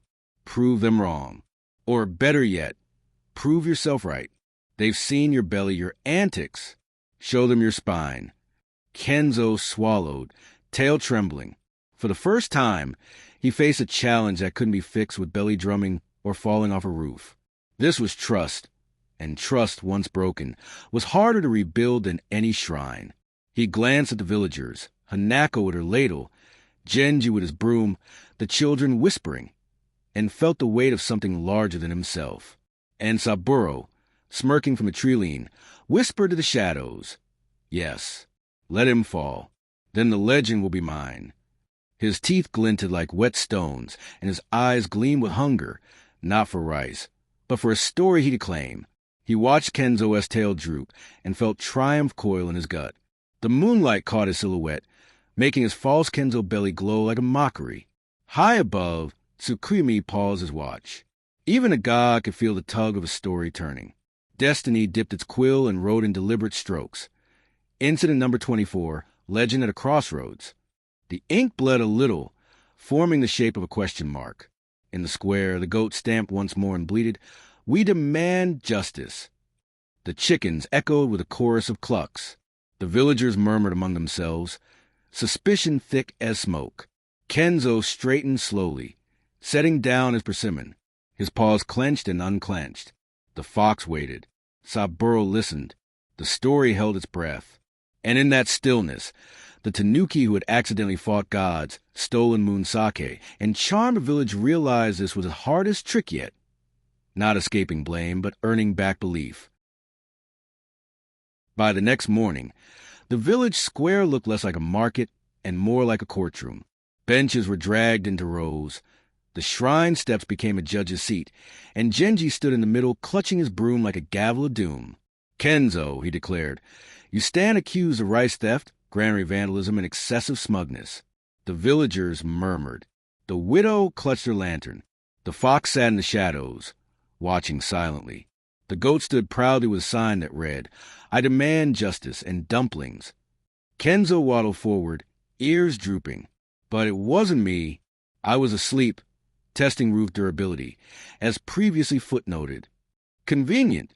Genji replied. But we have witnesses. Witnesses, Kenzo squeaked. A chicken strutted forward, clucked indignantly, and testified, with translation provided by Mother Aoi, that it had seen a tanuki belly drumming near the granary at midnight. Then the goat took the stand, stomping dramatically. I saw him, too, it bleated. Well, I fainted halfway through, but I woke up to rice everywhere, and that screams Kenzo. The crowd gasped. Chickens nodded. The goat smirked smugly. Kenzo flailed. But that wasn't me. I don't even drum my belly near rice. It upsets digestion. The fox finally rose. Objection. The goat faints in wind, rain, and awkward silences. It is not a reliable witness. The goat huffed. Objection to the objection. Genji raised his broom. Enough.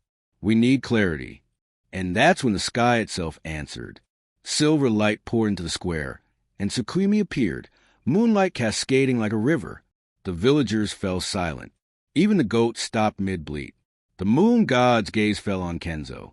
Again you are accused, little thief. Again your name wavers between truth and trick. Kenzo trembled, tail puffing. I swear, most radiant, this time I'm innocent.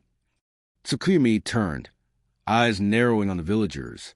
Then let truth shine. If lies walk among you, the moon will reveal them. He raised his hand, and moonlight flooded the square. Shadows twisted, shapes wavered, and for a heartbeat, two Kenzo stood side by side. One trembling, messy, ridiculous. The other sharper, meaner, grinning too wide. The crowd gasped. To Tanuki? Saburo hissed, exposed in the glow. Curses. Moonlight meddling. Destiny scribbled gleefully. Incident number 24. Doppelganger revealed by divine spotlight. The villagers erupted in chaos. So Kenzo was telling the truth. It was Saburo all along. The goat fainted for real this time, overwhelmed by vindication. Tsukimi lowered his hand. Now you see, not all laughter is honest. Not all tricks are harmless. Choose wisely whom you follow. Kenzo, blinking in relief, raised his paw. Does this mean my paperwork is cleared? The moon god sighed. One day, little Tanuki, paperwork will devour you, but today your name is safe. Saburo, growling, vanished into smoke, shouting promises of revenge. The villagers cheered. The fox smiled faintly, and the goat, waking from its faint, muttered. Saburo's smoke did not fade into nothing. It slithered through the forest, coiled into the mountains, and curled itself into a shape far older than Trix. When the villagers returned to their dumplings and lanterns, when Kenzo waddled in circles celebrating his official innocence, Saburo whispered to something darker. Wolf of chains, he hissed into the night. Hear me. A fool Tanuki threatens prophecy. The moon favors him. The villagers chant his name. I will free you if you devour him first. The ground trembled. Gleipnir, the chain forged from impossible things, groaned in its sleep, and though Fenrir did not answer aloud, Saburo felt jaws grin in the dark. Destiny, horrified, scribbled in its ledger. Incident number 25. Foolish Tanuki ally summons actual apocalypse. Back in the village, Kenzo was too busy juggling dumplings for children to notice doom. The fox, however, watched the horizon. His fur bristled. His lantern flickered. He knew laughter well enough to tell when it was about to die. That night, under a heavy moon, Saburo returned. Not disguised, not smirking, but wild-eyed. He unleashed shadows into the square, snarling illusions that cracked the ground and made lanterns gutter. Behold, he cried, your so-called hero has cursed you. The wolf comes, and only I can save you. The villagers panicked. The goat fainted without hesitation. Kenzo stepped forward, tail puffed but voice steady. No, it wasn't me this time. I swear on snacks. Saburo laughed cruelly. Your oath means nothing. Prophecy will devour you. And then, as the earth shook, the fox leapt. He shoved Kenzo aside, standing between him and the creeping shadow. His eyes burned, his voice sharp as glass. Enough. If prophecy comes for him, it comes through me first. The villagers gasped. The widow clutched her lantern. Kenzo stared, stunned. But, Fox, you don't even like me that much. The fox's mouth twitched, almost a smile. True, but you gave me back laughter. Now I'll give you time. Moonlight split the square, and Tsukuyomi's voice thundered. Little Tanuki, your legend has grown teeth. The wolf stirs because your name stirs louder. If you face it, you may break, or you may prove what even gods doubted. Kenzo trembled.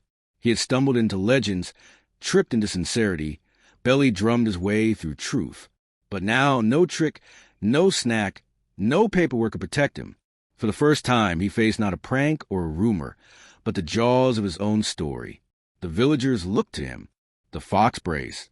The goat muttered in its faint, I'd still like dumplings. And somewhere deep in the mountains, Gleipnir snapped a single thread. The wolf was coming. The mountains groaned. The rivers shivered. Even the dumplings in Hanako's shop trembled on their trays. Gleipnir, the unbreakable chain forged from cat's footsteps and fish's breath, sang its warning. One thread had snapped. And when Gleipnir sings, it does not lull babies to sleep. It wakes wolves. The villagers huddled in the square. Is it true? One whispered. Is the wolf coming here? Another wailed. We're not even insured for prophecy. Genji raised his broom like it could sweep destiny itself. We will stand together. No wolf will take our village. The goat fainted, then immediately stood up again to shout, and we demand dumplings in the shelter. Some habits die harder than fainting. Saburo slunk among them, tail swishing like smoke. Do you see? The wolf comes because of him. He jabbed a claw toward Kenzo. Your so-called hero brought ruin upon you. Follow me, and I'll lead you to safety. The villagers wavered. Some muttered nervously. A few even stepped toward Saburo. But others, those who had seen lanterns lit, roofs patched, laughter returned, shook their heads. The widow raised her moonlit lantern high. I choose the one who gave light when I had none. The fox, steady as shadow, added, and I choose the fool who tripped into truth and refused to stand back up. Kenzo's ears drooped. Why are you all trusting me? I'm terrified. My best plan right now is hiding in a rice barrel. Exactly, said the fox. Only fools afraid of their own stories make them honest. Destiny scribbled. Incident number 26. Villagers split. Fox delivers motivational speech. Goat union grows stronger. And then the ground cracked. A howl split the sky. Not of hunger alone, but of inevitability. Fenrir stirred, and the moonlight dimmed as if afraid. Shadows stretched across the square, and every villager clutched their neighbor tighter. Tsukuyomi's voice echoed from above, solemn as tides. Little Tanuki, this is a test all stories face. Do they end in jaws, or do they shine beyond them? Kenzo's tail trembled. His belly wobbled. His voice cracked. I don't want to be eaten. The fox pressed his shoulder against him. Then don't be eaten. Stand. Even if you fall, stand first. The widow lifted her lantern. Children drummed their bellies in shaky rhythm. Genji slammed his broom like a war drum. The villagers at last chose not Saburo's fear, but Kenzo's foolish, clumsy, honest light. Saburo hissed, Idiots! You choose a mess over survival. Better a mess with truth, the widow said, than a liar with tricks. Saburo's eyes burned with fury. But the wolf's howl grew louder, drowning even his rage. Gleipnir strained. The sky shook. And Kenzo, for the first time, stood not as a prankster, not as an exile, not even as a legend. He stood as a vow, crooked, trembling, ridiculous, but unbroken. The wolf was coming. And this time, the Tanuki would meet it standing. The sound came first. Not a howl, not a growl, something heavier. Like mountains splitting their seams, like rivers snapping their banks, like the sky itself remembering it was fragile. Gleipnir screamed as another thread snapped. Then another, then the last. The wolf was free. From the mountains he rose, black fur bristling, eyes burning like suns gone mad. Fenrir stretched his jaws wide enough to swallow a horizon and sniff the air. I smelled prophecy and snacks. His gaze fell toward the village. The villagers screamed. Chickens scattered. The goat fainted twice in quick succession. Saburo, however, grinned. At last, the wolf comes. With him at my side, I'll crush Kenzo and claim the legend for myself. He scampered forward, waving his tail like a banner. Great Fenrir, over here! It was I who freed you. Join me, and together we shall... Crunch. Fenrir bit down lazily on Saburo's speech, flicking him aside like a scrap. I join no trickster. I devour them. Saburo yelped, smoke puffing around him as he vanished. Ego bruised beyond measure. Destiny scribbled, almost smug. Incident number 27. Villain learns wolves don't do partnerships. Meanwhile, Kenzo shook so hard his belly drummed, without permission. Oh no. Oh no, no, no, no. That's not a wolf. That's an entire bad idea with teeth. The fox pressed against his side. Yes, and it's yours now. My what? Your wolf. Your story. Your jaws to face. Kenzo's knees wobbled. His tail fluffed. He looked at the villagers, clutching each other under dimmed lanterns. He looked at the widow, holding her light high, though her hands trembled. He looked at the fox, steady and sharp even in fear. And then he looked at the moon, pale and silent, watching.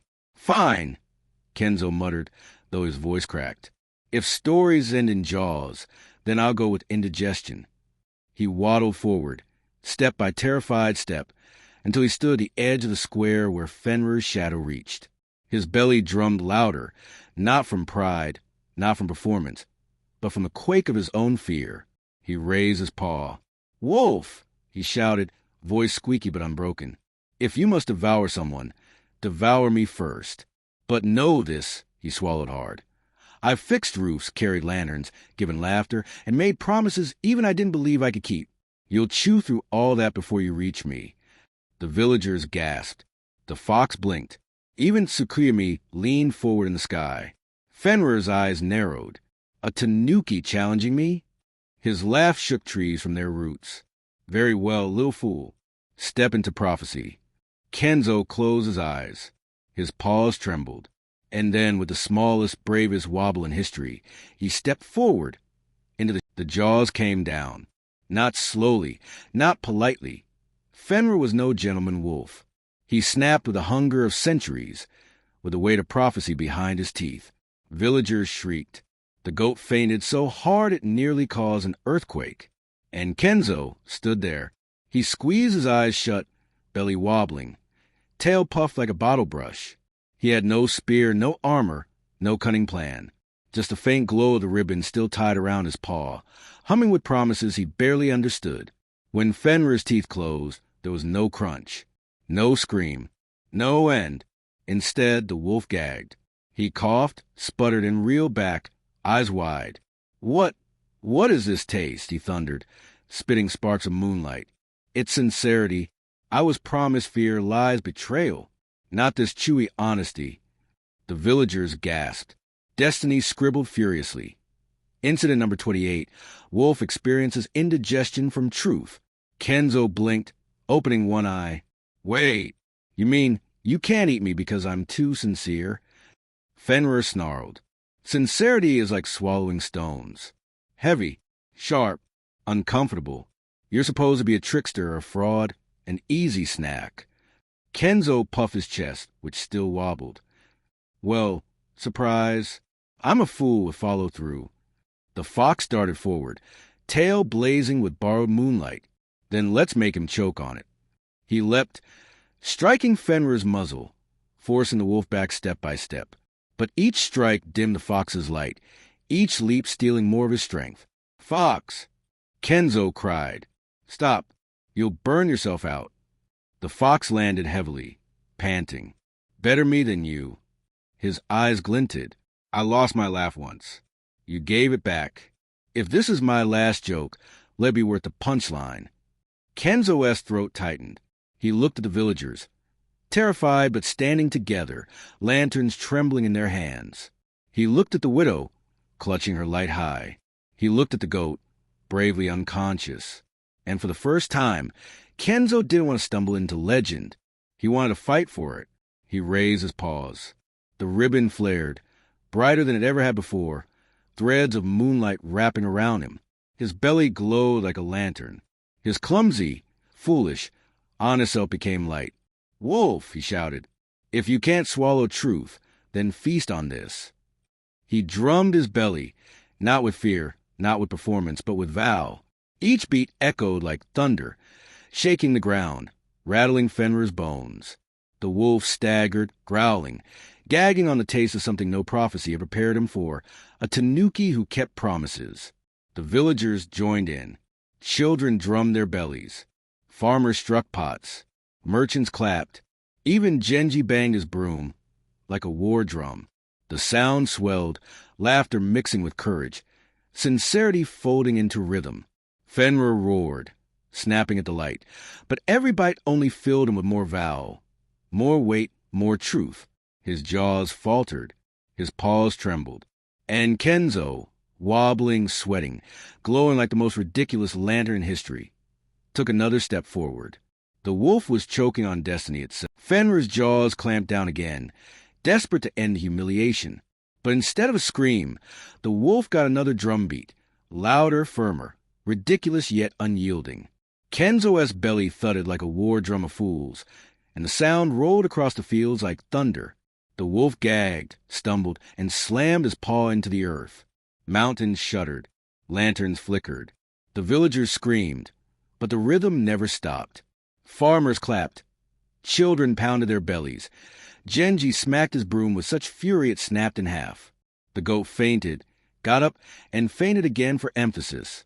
Fenrir snarled, "Enough! I am prophecy. I am ending. I am jaws wide enough to swallow sun and moon alike." But each word cracked under the rhythm. Each roar shook weaker, as if sincerity itself was grinding his fangs dull. He thrashed, he snapped, and finally he broke, not into dust, not into shadow, but into silence. Fenrir reeled back, eyes dimmed, jaws closing with a shudder. He collapsed into the mountains, not destroyed, but bound by something no chain had ever managed before, the unbearable weight of a kept promise. Destiny, stunned, scribbled. Incident number 29, wolf gagged by honesty. Prophecy delayed. Legends very confused. The villagers erupted in cheers. They danced, they sang, they threw dumplings like confetti. "Kenzo saved us," they cried. "Our tanuki defeated prophecy." But not everyone was celebrating. The fox, who had thrown his light into every strike, staggered and fell, his lantern dimmed, his breath shallow. Kenzo, still glowing faintly, rushed to his side. "Fox, stay with me," he pleaded, shaking him gently. "Don't you dare make me the funny one without you. I'm terrible at timing." The fox smirked weakly.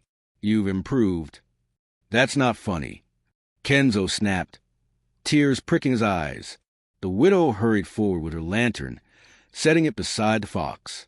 Its glow mingled with the ribbon's light, still burning around Kenzo.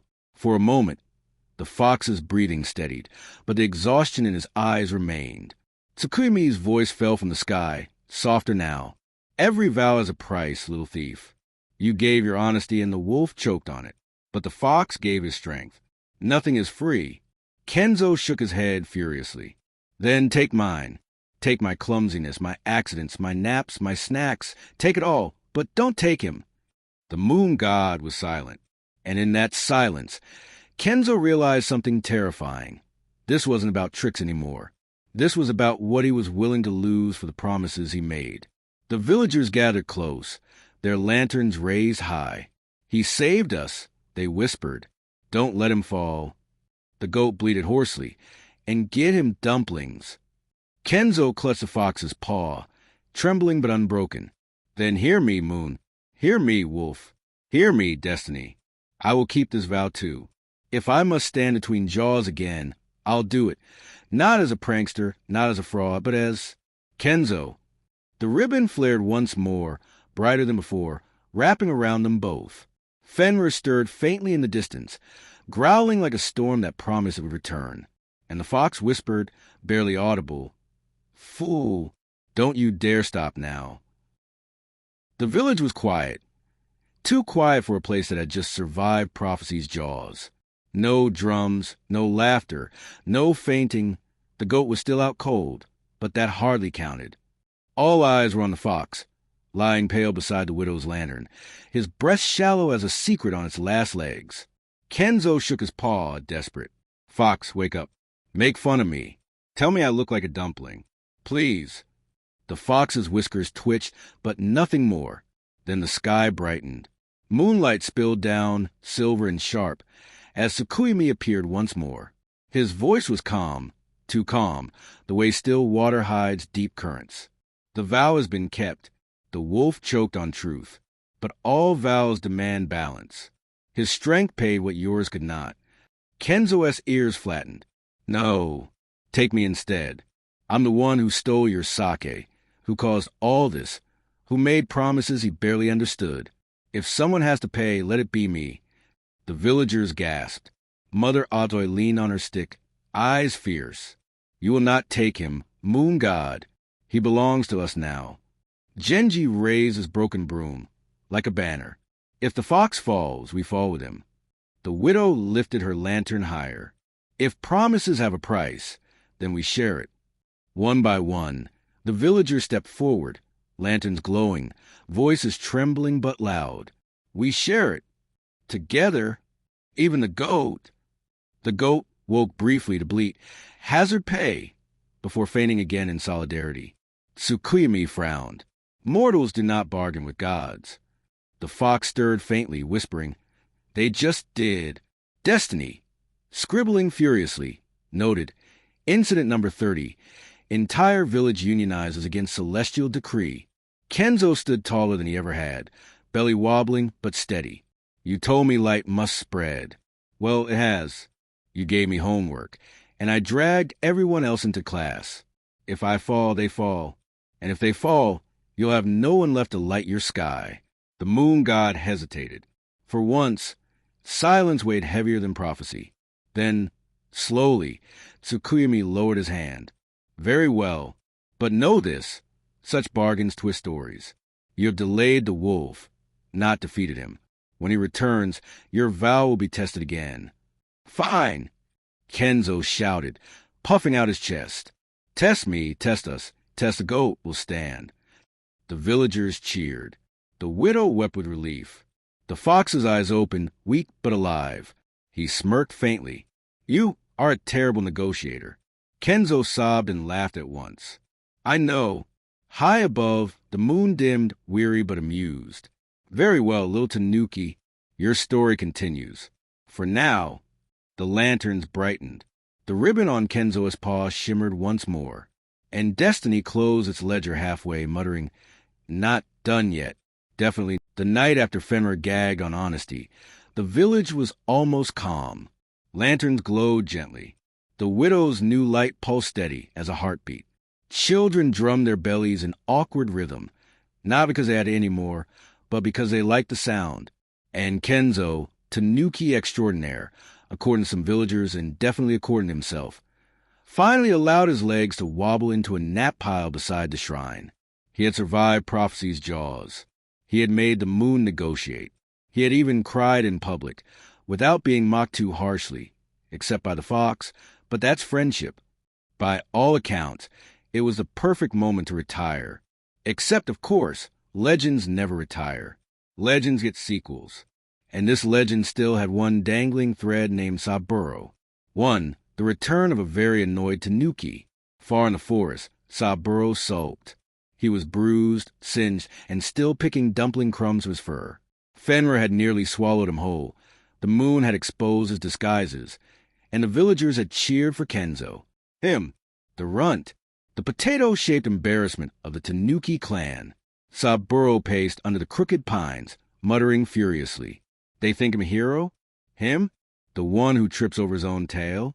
No, no. If destiny will not crown me, I'll steal the crown myself. And I'll start by destroying his reputation for good. Now, here's the thing about Saburo. He had 10,000 tricks, self-reported, but patience wasn't one of them. Instead of devising some subtle plan, he stomped straight back toward the village under cover of darkness. He wasn't even disguised, just furious, shedding smoke and ego in equal measure. Destiny, watching from its ledger, sighed and scribbled. Incident number 31. Villain refuses to learn. Expect chaos. 2. Meanwhile, the goat collects its pay. Back in the square, a different drama unfolded. The goat, heroic protester, frequent fainter, and now union leader of the livestock, marched proudly before Genji, Hanako, and the other villagers. "I demand hazard pay," it bleated. "For every feint performed during divine encounters, wolf-related crises, and bureaucratic trials. Payment shall be in dumplings, delivered weekly with interest." Genji pinched the bridge of his nose. "It's a goat." "It's an employee," corrected the goat, stomping. Hanako, sipping sake, shrugged. "Honestly, it's done more protesting than most of us." "Pay the goat." The villagers muttered, debated, then finally agreed. And so the goat became the first official salaried animal in village history, earning a respectable sum of dumplings and a small corner stall for fainting demonstrations on market days. Destiny, thoroughly entertained, wrote in bold, Incident number 32, Goat achieves workers' rights milestone. 3. Saburo crashes a celebration. Just as the villagers toasted their new labor agreements with rice wine and dumplings, Saburo stormed into the square. His fur was bristled, his eyes wild, and his voice dripping venom. "Fools," he bellowed. "You cheer fraud. Kenzo is no hero, he's a curse. He didn't defeat the wolf, he fed it. He didn't save you, he doomed you." The villagers froze. Some clutched lanterns. Others gasped. Children hid behind parents.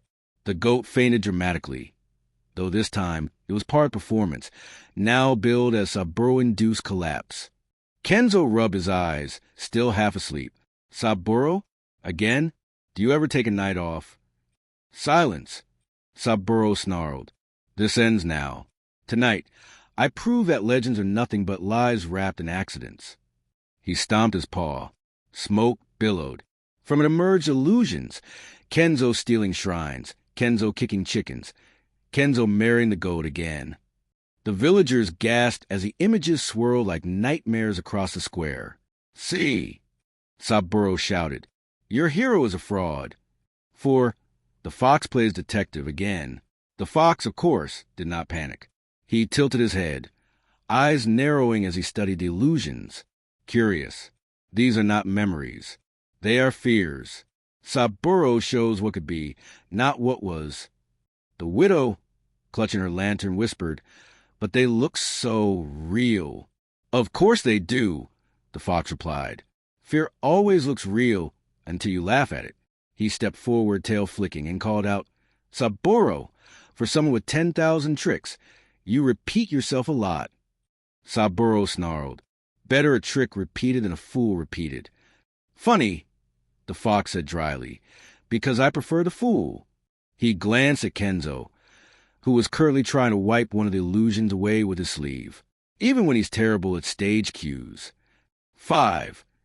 Kenzo accidentally invents reputation management. The villagers turned to Kenzo. Fear and doubt flickered in their eyes. For the first time since Fenrir's retreat, his legend wavered. Kenzo's belly wobbled. His tail trembled. He looked at them all, the widow, the children, the goat, still fainting, the fox. He swallowed hard. Then he did something extraordinary. He raised his paw and said loudly, "Yes, I stole sake from the moon. Yes, I fell off a roof. Yes, I trip, I fail, I cry, I panic. But when the roof leaked, I fixed it. When the widow mourned, I gave her light. When the fox lost his laugh, I brought it back. When the wolf came, I stood. If you call that fraud, then I am proud to be fraudulent forever." The villagers blinked, and then Hanako started laughing. Only Kenzo would brag about falling off a roof. Genji smirked. He did fix it, though badly. The widow held her lantern higher. "But he fixed me too." One by one, the villagers nodded, smiled, laughed. Even the goat stirred, bleated softly, and fainted again for emphasis.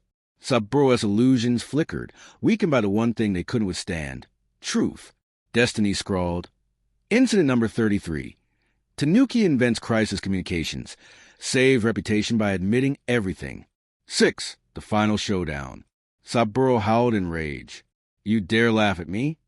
I'll end you myself. He lunged at Kenzo, claws out, smoke swirling like storm clouds. Kenzo yelped, stumbled back, and landed squarely on his tail. But before Saburo's claws struck, the fox leapt between them, lantern blazing, eyes sharp as swords. Not this time. Saburo snarled, out of the way, laughterless. But the fox only smirked. Correction! Laughter returned. Kenzo scrambled to his paws. And you know what? He's right. If you want me, Saburo, you'll have to get through both of us. And the goat? Apparently. The goat fainted on cue. Saburo hissed, smoke coiling tighter. Then let the world decide. He unleashed his final trick. A shadow beast huge and snarling, shaped like Fenrir but dripping with malice. The villagers gasped. Children clung to their parents. Lanterns dimmed. Kenzo's ribbon flared, his belly glowing faintly. He gulped. Fox, I don't know if I can do this. The fox pressed against his side. Neither do I, which means we definitely should. They stepped forward together, the lantern in one paw, the ribbon in the other. The villagers behind them raised their lights. The goat bleated faintly in its sleep. The shadow wolf lunged. And Kenzo, full fraud legend, drummed his belly once more. The sound rolled across the square, not of fear this time, but of laughter. Real laughter. Honest laughter. The fox added his voice, sharp and bright. The villagers followed, their laughter messy but true. The shadow beast hesitated, shook, then shattered like glass under the weight of joy. Saburo screamed, smoke unraveling. No, not again. I will not. And then he was gone, vanished into the dark, his trick spent, his ego broken. 7. Legends never retire. Silence fell. Then cheers. Then dumplings. Always dumplings. The villagers lifted Kenzo onto their shoulders again. This time, he didn't protest much. The fox walked beside them, lantern glowing steady. The widow smiled. Even Genji allowed himself a nod of approval. And the goat, proudly collecting its hazard pay, fainted one last time just for the applause. Kenzo, grinning despite his exhaustion, realized something terrifying. Legends don't end when the wolf retreats or when the trickster flees. Legends grow. They stretch. They demand more stories. And once you've started one, you can never quite retire. He sighed, tail drooping. Guess I'm not done yet. The fox chuckled. No, but admit it. You'd be bored if you were. Kenzo groaned. Why do you sound like Destiny when you say things like that? And far above, Destiny scribbled the final line of the night. Incident number 34. Tanuki accepts that legends are full-time jobs. Goat requests overtime. The morning after Saburo's dramatic vanishing act, the village should have been peaceful. After all, the wolf had been gagged by honesty. The shadow tricks had shattered, and everyone had eaten at least 7 dumplings apiece. That's usually enough to restore equilibrium in any community. But peace is a fickle creature, especially when a tanuki, a fox, and a unionized goat are involved. The first sign of trouble was the goat. Naturally, it woke from its latest faint, stretched with a yawn that suggested it had just endured the spiritual weight of Ragnarok itself, and promptly marched to the center of the square where villagers were sweeping dumpling wrappers and hanging new lanterns. Clearing its throat with more authority than a mayor, the goat bleated, "People of the village, I hereby announce my candidacy for office. Effective immediately, I shall represent fainting livestock, overlooked chickens, underpaid oxen, and any donkey who has ever pulled a cart without hazard benefits." The villagers froze. Genji dropped his broom. Hanako nearly spilled her sake, and one child gasped so loudly it could have powered a windmill. The goat nodded solemnly. Yes, it is time animals had a voice in governance. I demand ballots. I demand rights. I demand dumpling subsidies. The fox arched an eyebrow, murmuring to Kenzo, "This is your fault, you know." Kenzo, still nursing a headache from all the belly drumming the night before, groaned. "How is this my fault?" "Because you gave the goat hazard pay," the fox replied dryly. You turned fainting into a profession.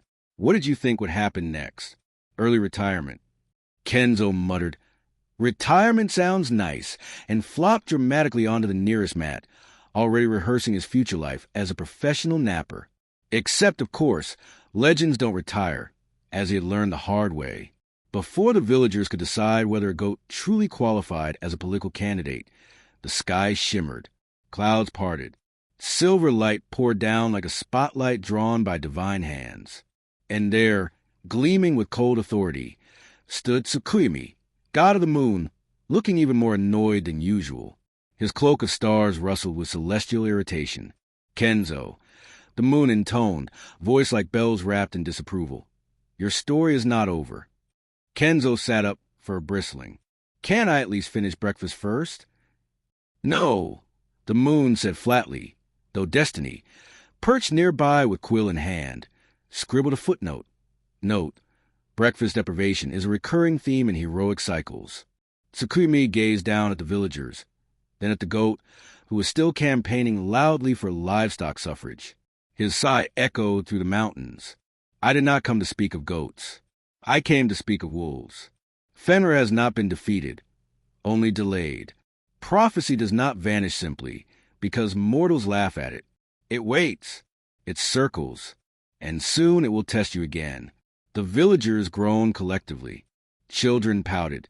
Hanako poured herself another cup, and Kenzo, ears drooping, mumbled, "Of course it will, because apparently I'm the only Tanuki alive who looks like a chew toy for Destiny." The fox smirked faintly. "To be fair, you do wobble like one." "Not helping," Kenzo hissed. But the moon was not done. "I require more than your vow this time. I require preparation. If you will stand against prophecy again, you must train, you must gather, you must actually attempt competence." The villagers gasped. Attempt competence? That was a steep request. Kenzo squeaked. "Competence? Me? Have you seen me walk near stairs?" Tsukuyomi's one raised eyebrow was answer enough. The moon god vanished, leaving only the echo of his demand, preparation. And as the light faded, Destiny scribbled with barely contained glee. Incident number 35. Moon demand sequel. Tanuki officially out of excuses. The square erupted into argument. Some villagers cried, "We must help him train." Others whispered, "What if we move?" Very far away. Hanako slurred, "I'll teach him to wrestle oxen." Genji muttered, "He'll break them." Children began drumming their bellies again in unison, as if practice might save the world. The goat, naturally, incorporated prophecy into its campaign speech. "If wolves shall test us, then livestock must lead us. Vote goat." Kenzo's head spun. All he wanted was a nap, maybe a dumpling, maybe a life not defined by wolves with dietary issues. Instead, he was being shoved toward another round with Destiny by a moon god, an enthusiastic village, and a goat running for mayor. That night, while the villagers drafted training schedules and the goat printed ballots, on stolen rice paper no less, Kenzo crept toward the shrine. The fox padded quietly beside him, lantern swinging. The Tanuki sank onto the steps with a sigh heavy enough to flatten bamboo. "Fox," he whispered, "what if I don't want to do this anymore? What if I don't want to be a legend?" The fox studied him for a long time, eyes reflecting lantern light. Finally, he said, "You think I wanted to lose my laugh? Do you think the widow wanted to lose her husband? Do you think anyone asked a goat if it wanted to faint every third sentence?" The goat, feigning nearby in campaign solidarity, bleated weakly. The fox continued, softer now, "No one wants the jaws, Kenzo. But someone always ends up between them. Better a fool with a vow than a liar with none." Kenzo blinked back tears, tail curling around him. "But what if I break again?" "Then we break together," the fox replied simply. And something in Kenzo's chest, small, scared, stubborn, settled. Maybe legends weren't about choosing. Maybe they were about stumbling into them, screaming the whole way, but refusing to leave once you were there. The moon rose higher, watching. Destiny flipped its ledger to a fresh page. And Kenzo, reluctant hero, accidental fool, clutched the ribbon still tied around his paw and muttered, "Fine. Sequel it is." but someone better make me dumplings first.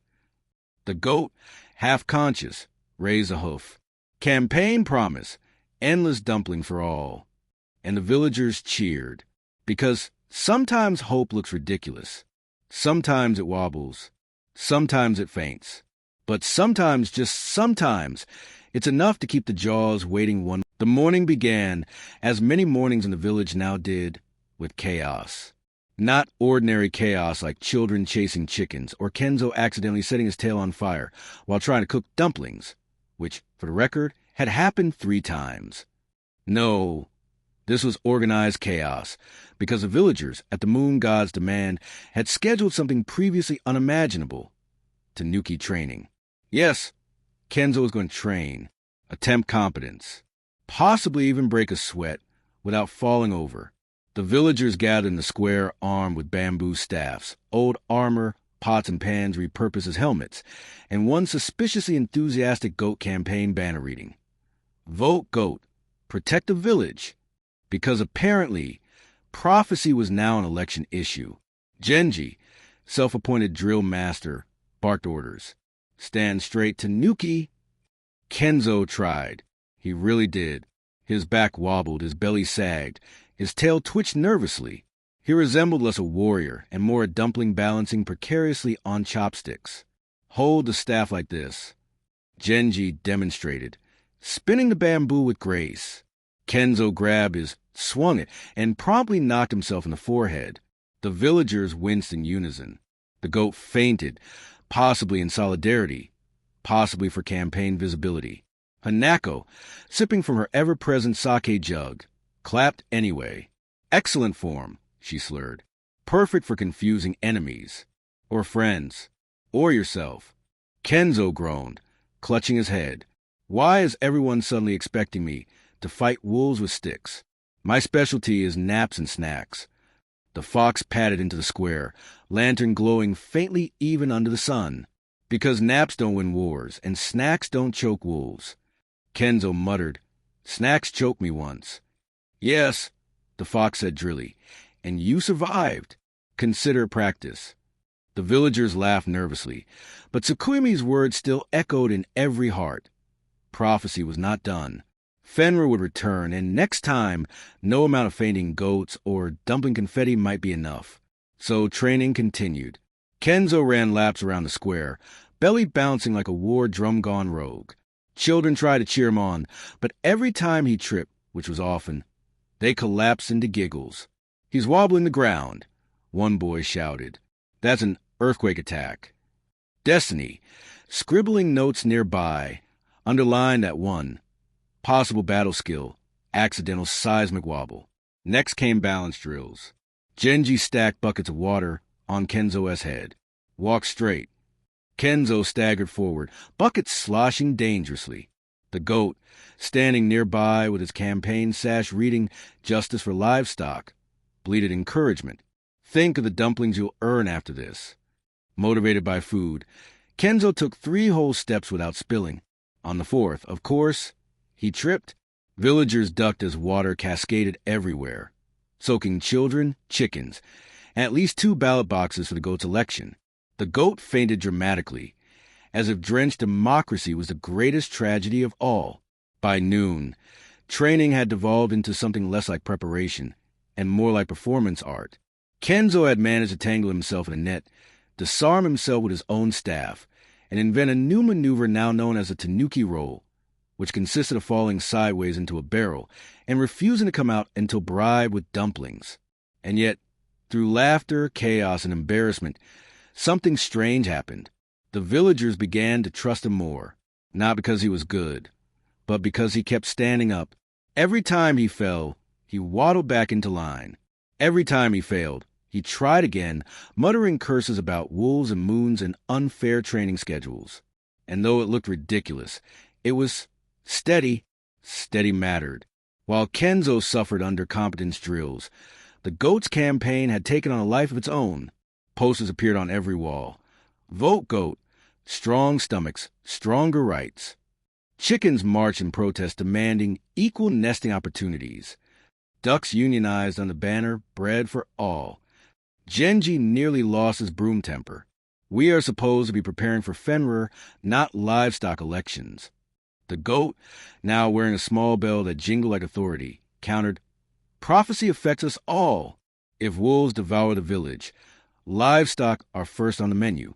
Therefore, we demand representation in all anti-wolf strategies." Villagers debated fiercely. Some supported the goat, citing its heroic fainting as a symbol of resilience.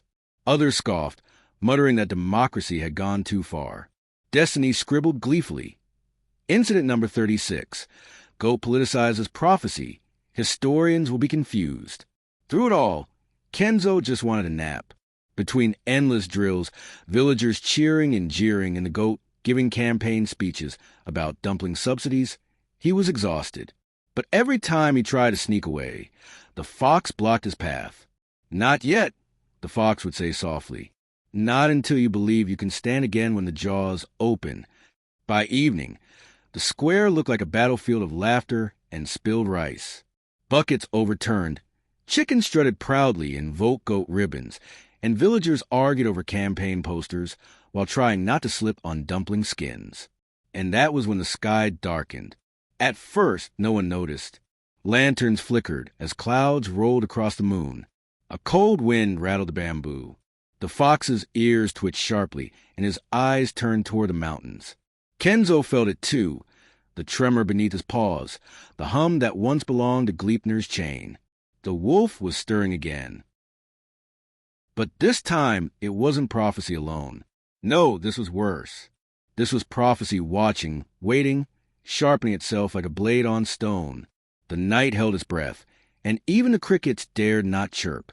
High in the unseen peaks, Fenrir's laugh rolled across the night like thunder too heavy for clouds to carry. It was not a simple laugh, but a layered sound, mockery, hunger, memory, echoing down the mountainsides and curling through the valley like a storm with teeth. Branches quivered. Roof beams groaned.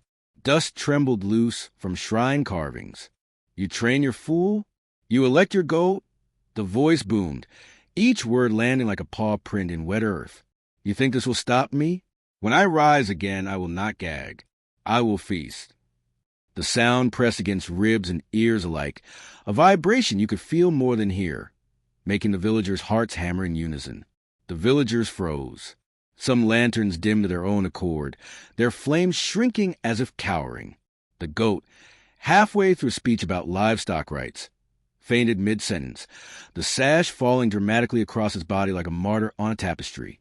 Children whimpered, clutching their parents' sleeves. Farmers dropped their tools. Even Genji's broom faltered in his hands.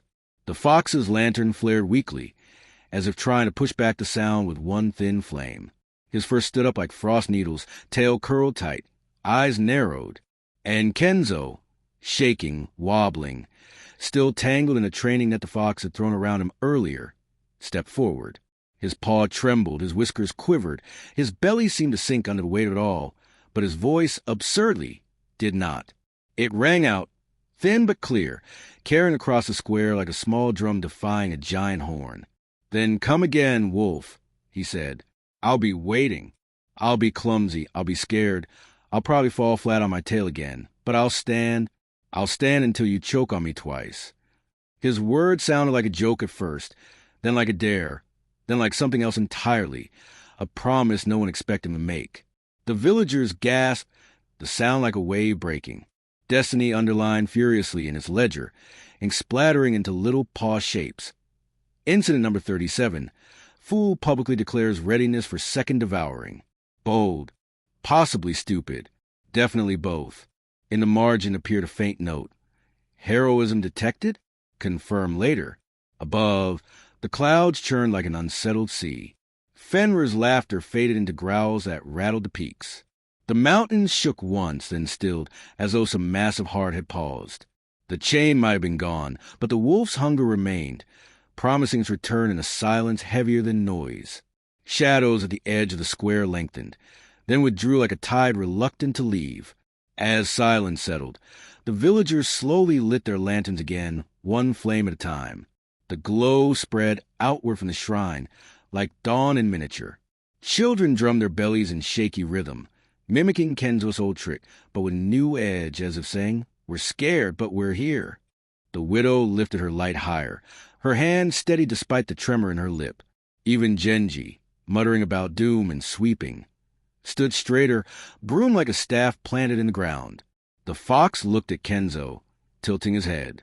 His lantern flame steadied, casting both of them in soft blue light. "You're still ridiculous," he said, tone flat but eyes unreadable. Kenzo sagged, ears drooping, tail brushing the ground. "I know," he whispered. The weight of his own words hit him belatedly. His heart thudded like a drum too big for his chest. "But," the fox added softly, voice shifting like a breeze through reeds, "you're ridiculous in standing. That's more than prophecy expected." He blinked slowly, and for an instant his expression was not sly or mocking, but something like pride disguised as annoyance. Kenzo blinked back, tail twitching. For the first time in his life, the word ridiculous didn't sting. It felt almost right, like a badge rather than insult. He thought of every mishap that had led him here, every stolen jug, every belly drum, every accident that somehow became a miracle, and realized it had shaped him into someone who, even trembling, still stepped forward. Above them, the moon slid out from behind the clouds. Tsukuyomi's cold light washed across the square, silver and patient, and though he did not speak, his silence sounded suspiciously like approval, the kind of approval a teacher gives when a student surprises him. The light caught in the villagers' eyes, softening their fear. A few even smiled, tentatively. The goat, waking from its faint with impeccable timing, raised a hoof and bleated. "Vote goat!" Dumplings were all. The sash slipped off its side and landed on the dirt with a plop. A chicken clucked in agreement. Someone laughed, a single nervous sound that cracked like an egg. Then another person laughed, then another, until it rippled through the square like warm rain. And the villagers laughed, because laughter was the one chain prophecy could never quite break. The lanterns flickered brighter. The children's drum beats grew surer. The fox's lantern steadied into a steady glow. Destiny dipped its quill again and wrote. Incident number 38, chain of fear broken by laughter. The ink shimmered like stars. In the mountains, the wolf shifted but did not move. For tonight, at least, the story belonged to them. Kenzo looked around, at the villagers lighting lanterns, at the goat reclaiming its podium, at the fox watching him with that half-hidden glint, and drew a breath deep enough to fill his belly. It was still shaking, but it was also still there, holding. He grinned crookedly. "Ridiculous in standing," he murmured. "Guess that's my legend now." Above, the moonlight poured down like a silver promise, and for the first time since the prophecy had stirred, it felt less like a threat and more like a witness. Election day dawned with banners in every color, and one baffled ox wearing a sash that read deputy. The goat's platform, hazard pay, dumpling stipends, and mandatory nap breaks during omens swept the village like a festive fever. Chickens guarded the ballot box. Ducks audited. The fox supervised with the resigned authority of someone who knows chaos, but insists it use proper forms. Genji chalked lanes on the ground to organize the line. No one used them, but everyone felt better knowing they existed. Hanako sold neutral noodles that looked suspiciously like her regular noodles, except she shouted nonpartisan between servings. Kenzo was supposed to be training, but training had merged with crowd control, which is to say he ran, tripped, and apologized heroically. During a scuffle over extra ballots, chickens attempting to vote twice, once for each foot, he slipped on a dumpling skin, pinwheeled past 3 voters, vaulted a bucket, and accidentally disarmed a brawling pair of carpenters with his tail. One hammer flew into the air, bumped a lantern, which turned a full circle while going out, then dropped neatly into Kenzo's paws. The square froze. The fox blinked. "You planned that?" "Absolutely not." Kenzo wheezed, cheeks puffing, ribbon fluttering like a frantic flag. "Good," the fox said. "Teach it." By noon, stumble fool was a thing. Lesson 1.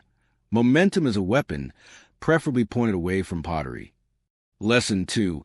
Apologize on impact. It disarms rage faster than a block. Lesson 3. Land near snacks. You'll need morale.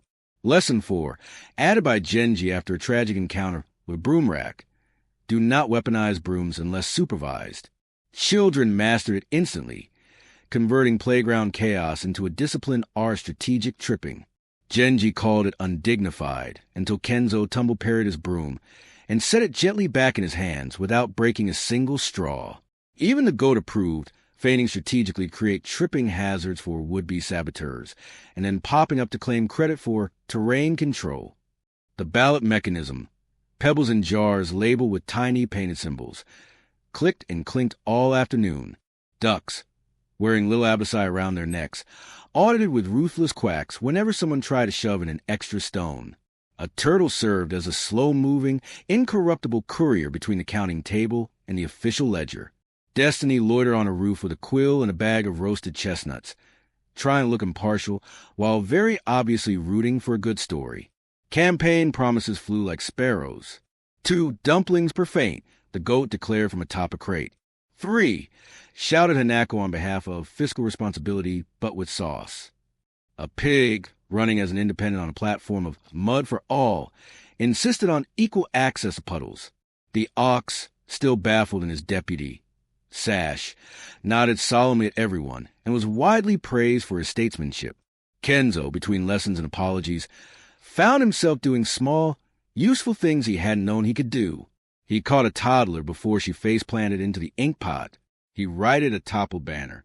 He guided an elderly man to the front of the line with a bow so sincere it stunned the fox into silence for 3 whole seconds. Each act felt like a tiny pebble laid on the side of the scale that had once tipped against him. He kept waiting for the old twin to fraud a bite, but instead something steadier settled inside. Awkward, yes. Ridiculous, certainly, but firm. By late afternoon, a gust brought the smell of rain and iron. The fox's ears flicked. "Keep the drum steady," he told the children. "Don't let the rhythm break." Drums thudded like a communal heartbeat. The goat added a small bell to its sash for counterpoint. It rang every time the goat fainted, which was either helpful or avant-garde. The count stretched into evening. Lanterns bloomed, one flame at a time, until the square looked like a map of stars that had decided to live on Earth. Hanako climbed onto the shrine steps with theatrical flair, sleeves billowing as if the wind knew it was her cue. When the last pebble ballot clinked down, the ducks conferred, Quack verified, and stamped the ledger with a wet foot. Hanako raised her ladle like a scepter. By a margin of 3 pebbles and 1 honorary bleat, the goat wins. Cheers. Confetti rice. A ceremonial feint that would have won awards if awards had existed yet. The new representative of livestock swore an oath on a steaming basket of dumplings to uphold naps, oppose wolves, and advocate for equitable crumbs. The ox deputy blinked proudly, which is the ox version of tears. Immediately governance began in the only way governance can, with committees. The goat appointed a puddle access committee, chair the pig, a festival safety council, co-chairs, Genji and 3 extremely stern ducks, and a snacks equity board chair, Hanako, with the fox as reluctant auditor. Kenzo was named Minister of Momentum, a title he wore like a slightly too large Haori. His first decree shouted while flipping over a stool and somehow landing upright. "We train together. If something big comes, none of us runs alone." They trained until sunset stained the rice fields copper. Stumblefood drills sent villagers skimming across mats, catching each other's sleeves, deflecting blows with bows, turning apology into angle and angle into leverage. The fox wove in precision. Step here, breathe there, eyes up, tail steady. And Kenzo translated into accidents that somehow always landed right. Children laughed when they botched it and tried again. Old men grunted and surprised themselves with a graceful roll. Even the widow practiced, lantern in one hand, learning to pivot. So the light was always between her and whatever came. Destiny, watching from the roof, scribbled between chestnuts. Incident number 41. Community invent a martial art by accident. In the margins, it doodled a little tanuki bow into physics. The celebration barely crested when the wind changed. Cold metal tasting. Lantern flames leaned as if listening. From the hills came a low laugh, patient this time. Fenrir was not charging. He was circling, learning the rhythm of their courage the way a hunter learns the footfall of prey. The drums faltered, then steadied, then grew quiet save for a single heartbeat thud that might have been Kenzo S. or everyone's. Kenzo felt his ribbon warm against his wrist, as if someone up there tugged it. He lifted his paw. The motion was small, but the square quieted around it, like a ripple calming water. Not tonight, he told the darkness. But soon, we'll be ready. His voice surprised him. No joke in it, no wobble, just a thread of sincerity pulled taut. The fox stood beside him, lantern steady now, blue core bright. He hears you, the fox murmured. Good. Let him mark the day we stop being only afraid. The goat, draped in a laurel of scallions, nodded gravely and fainted on schedule onto a cushion that had been set out precisely for that purpose by the Festival Safety Council. The ducks applauded with polite quacks. The ox deputy planted himself at the square's edge, a wall of quiet determination. The villagers tightened the ring of light, lifting lanterns high so no shadow could stray between them without being seen and, if necessary, tripped. Preparations unfurled like a second festival, this one for endurance. Runners mapped paths between houses and hills. The pigs' puddle committee engineered mud slicks at choke points with signage. This was a regulated village now. Genji chalked escape lines and practiced arcs across the stone, turning the square into a diagram of possible futures. Hanako distributed courage noodles, identical to earlier noodles but with sesame seeds shaped like tiny moons. The widow hung a second lantern from the shrine, low enough that a child could touch it and remember that light can be held. When the first watch bell sounded, Kenzo walked the perimeter. He wasn't stealthy, dry leaves announcer with every step, but the sound comforted people. Minister Momentum, a fisherman teased softly as Kenzo passed. Don't trip. Kenzo grinned, then tripped on purpose, rolled, and popped up at the bow so neat it earned a small cheer. They drilled by moonlight. Stumblefu wasn't about elegance. It was about not breaking when pushed, about turning panic into pattern. Momentum, Kenzo told a cluster of breathless students, is just fear that decided to keep going. The fox snorted at the philosophy and then stole it for a later lecture with better phrasing. Between drills, Kenzo found himself under a persimmon tree where he had once declared himself invincible with a mouthful of very illegal moon sake. The jug, long returned, under priestly lock and celestial glare, was gone now. In its place hung a small bell. Kenzo tapped it with a claw. It chimed a clean, thin note. Still ridiculous, he said to the air. Still standing, the air replied, in the fox's voice from memory. By the second bell, the children, who had been allowed to stay up late for civic reasons, began to droop. The goat signed an executive order mandating bedtime. Hanako marched the little ones home with noodles like medals. The drum switched to a slower cadence, one meant for endurance. The ducks rotated auditors. The stars leaned close. Up on the ridge, something huge paced once and then went still. Its breath wasn't wind exactly, but the leaves bowed anyway. Tsukumi's light slid free of cloud, painting the square in silver logic. He did not speak. He didn't need to. The sequel had a date written in shadow and inked in heartbeat. Kenzo stood in the center and let the light wash over him. He felt absurd, always would, but absurdity had become a kind of armor, soft and stubborn. He raised his paws and the villagers mirrored him. The square lifted its hands to the moon, not in surrender but in recognition. We see you. See us. Destiny, for once, didn't write. It set down the quill and watched, a chestnut forgotten in its palm, as a raccoon dog who had once stolen a god's drink without reading the label taught a village how to fall together and rise together. When it finally picked up the quill again, it didn't log an incident. It wrote a heading, Chapter 2. And somewhere in the black scene between mountain and sky, a smile with too many teeth faded into the dark, patient and amused. Not tonight, the silence said, but soon. The lantern swayed in a draft none of them could place. The ox deputy blinked slowly and did not move. Genji, broom at attention, permitted himself one yawn, then swept the yawn away. The goat, revived, signed 3 more minor ordinances, including an official definition of strategic fainting. The ducks approved the minutes.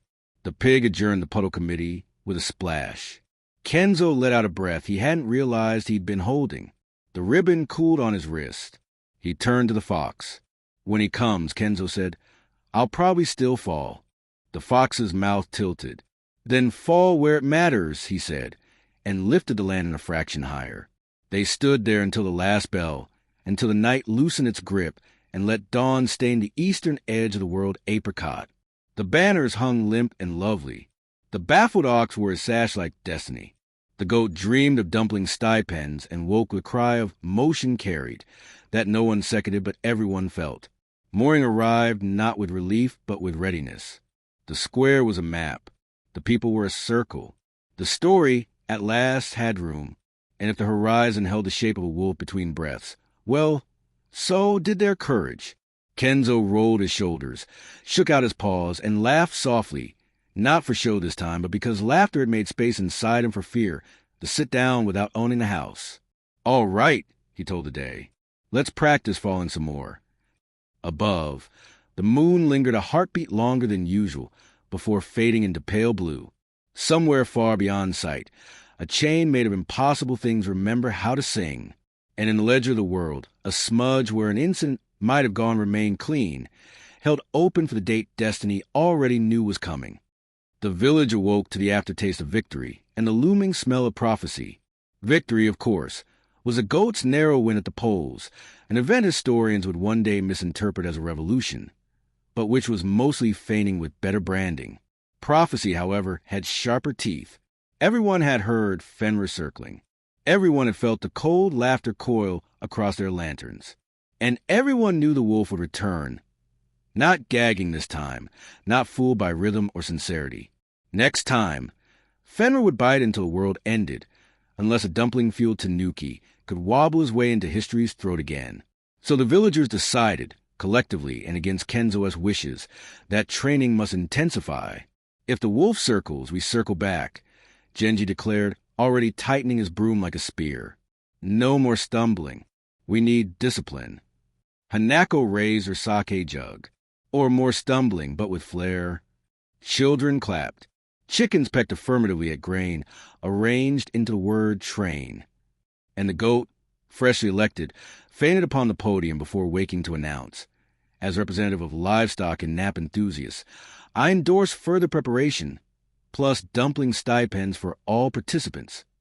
Thus began the great training festival, which, like all things in this village, balanced precariously between sincere effort and catastrophic comedy. Kenzo's mornings now began with laps around the square, each one measured by whether he tripped fewer than 3 times. By the 5th day, he was down to only 2 tumbles, one of which landed him neatly inside a basket of dumplings, which the fox claimed was strategically valuable. Afternoons were dedicated to stumble foo, his unintentional martial art that villagers adopted with alarming seriousness. Children learned to weaponize banana peels. Farmers practiced momentum rolls into hay bales, and Genji perfected the art of broom sweeps that ended in accidental hugs. Even the goat participated, feinting in carefully rehearsed patterns to create soft barricades against practice charges. Kenzo, meanwhile, remained dubious. "Fox, this isn't real fighting. It's chaos with choreography." The fox tilted his head, lantern swinging. "What is prophecy if not chaos choreographed?"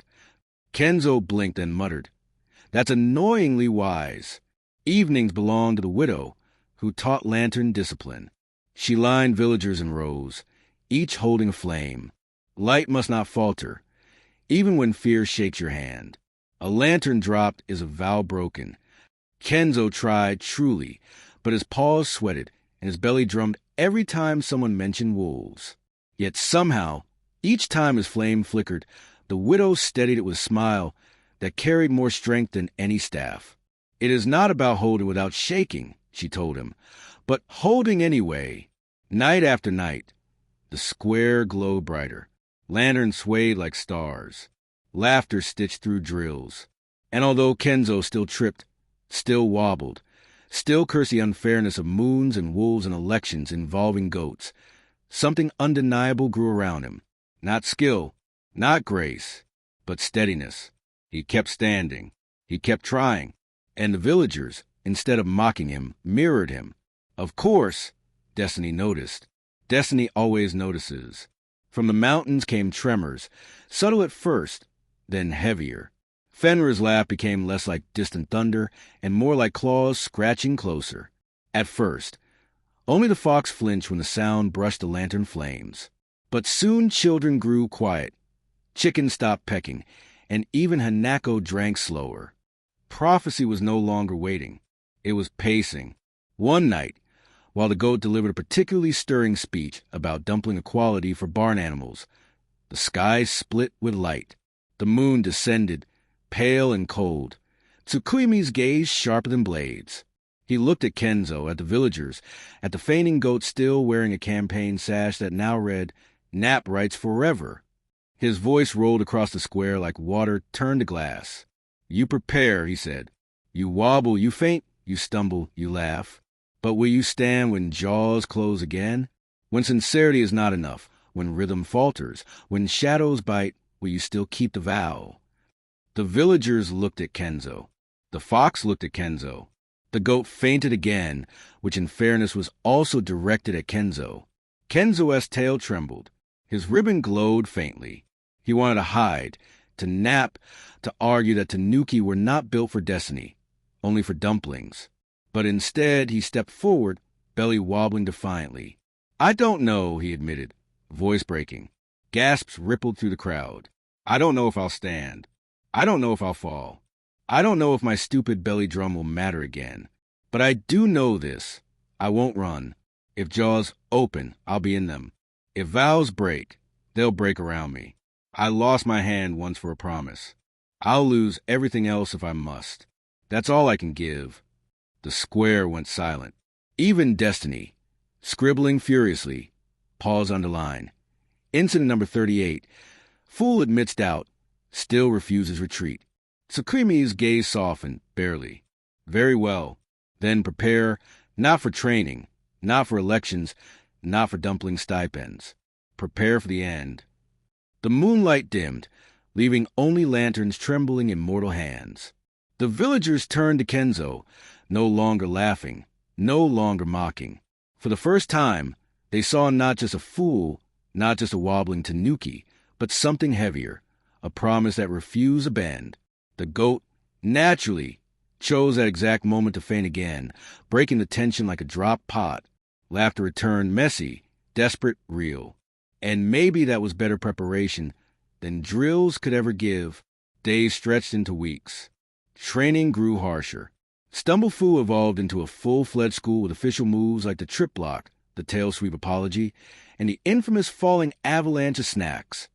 Lantern drills turned into nightly festivals where children drummed their bellies until stars seemed to dance. Even Genji admitted, with a grumble, that Kenzo's form was less catastrophic than usual. The widow glowed brighter.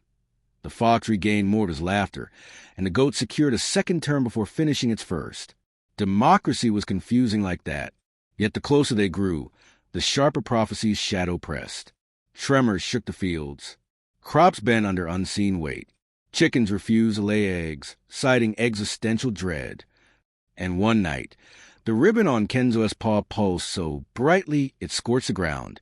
The fox found him staring at it, eyes wide. "It feels like jaws breathing," Kenzo whispered. The fox nodded. "Because they are." And so the village, ridiculous and brave, tightened its lantern circle. They practiced. They stumbled. They fainted. They laughed. They waited. And when the wind shifted cold and the mountains groaned, every heart knew the wolf was closer than ever. Kenzo lay awake that night, belly growling not from hunger but from fear. He wanted dumplings, naps, freedom from stories. But what he wanted didn't matter anymore. He had a vow. He had a ribbon. He had a village that somehow believed in him. And perhaps, in the end, that would be enough. Or perhaps not. Destiny doesn't spoil finales. But it does keep taking notes. The wolf never came that night. Nor the night after. Prophecy, like all dramatic villains, enjoyed circling until suspense felt unbearable.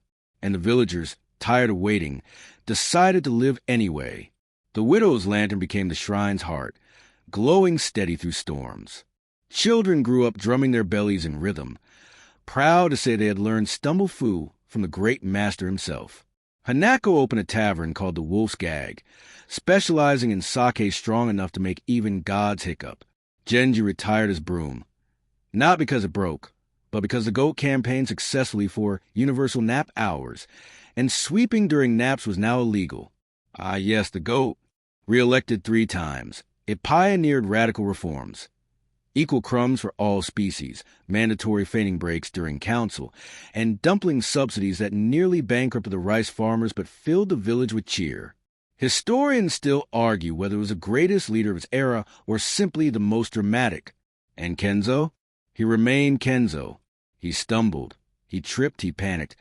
He dreamed of naps longer than winters. But he also stood when Jaws circled, and though Fenrir would one day return, as all prophecies promise, when that day came, the wolf would not find a fool alone. He would find a village laughing, a fox smirking, a widow's light burning, and a goat fainting squarely in his path. Legends never retire, it's true, but sometimes between prophecies they nap. And if you pass through a certain mountain village on a night when the lanterns glow and the dumplings steam, you may hear it. A belly drum, wobbling, honest, ridiculous, keeping time against the jaws of destiny. Because promises kept, even by fools, echo louder than wolves.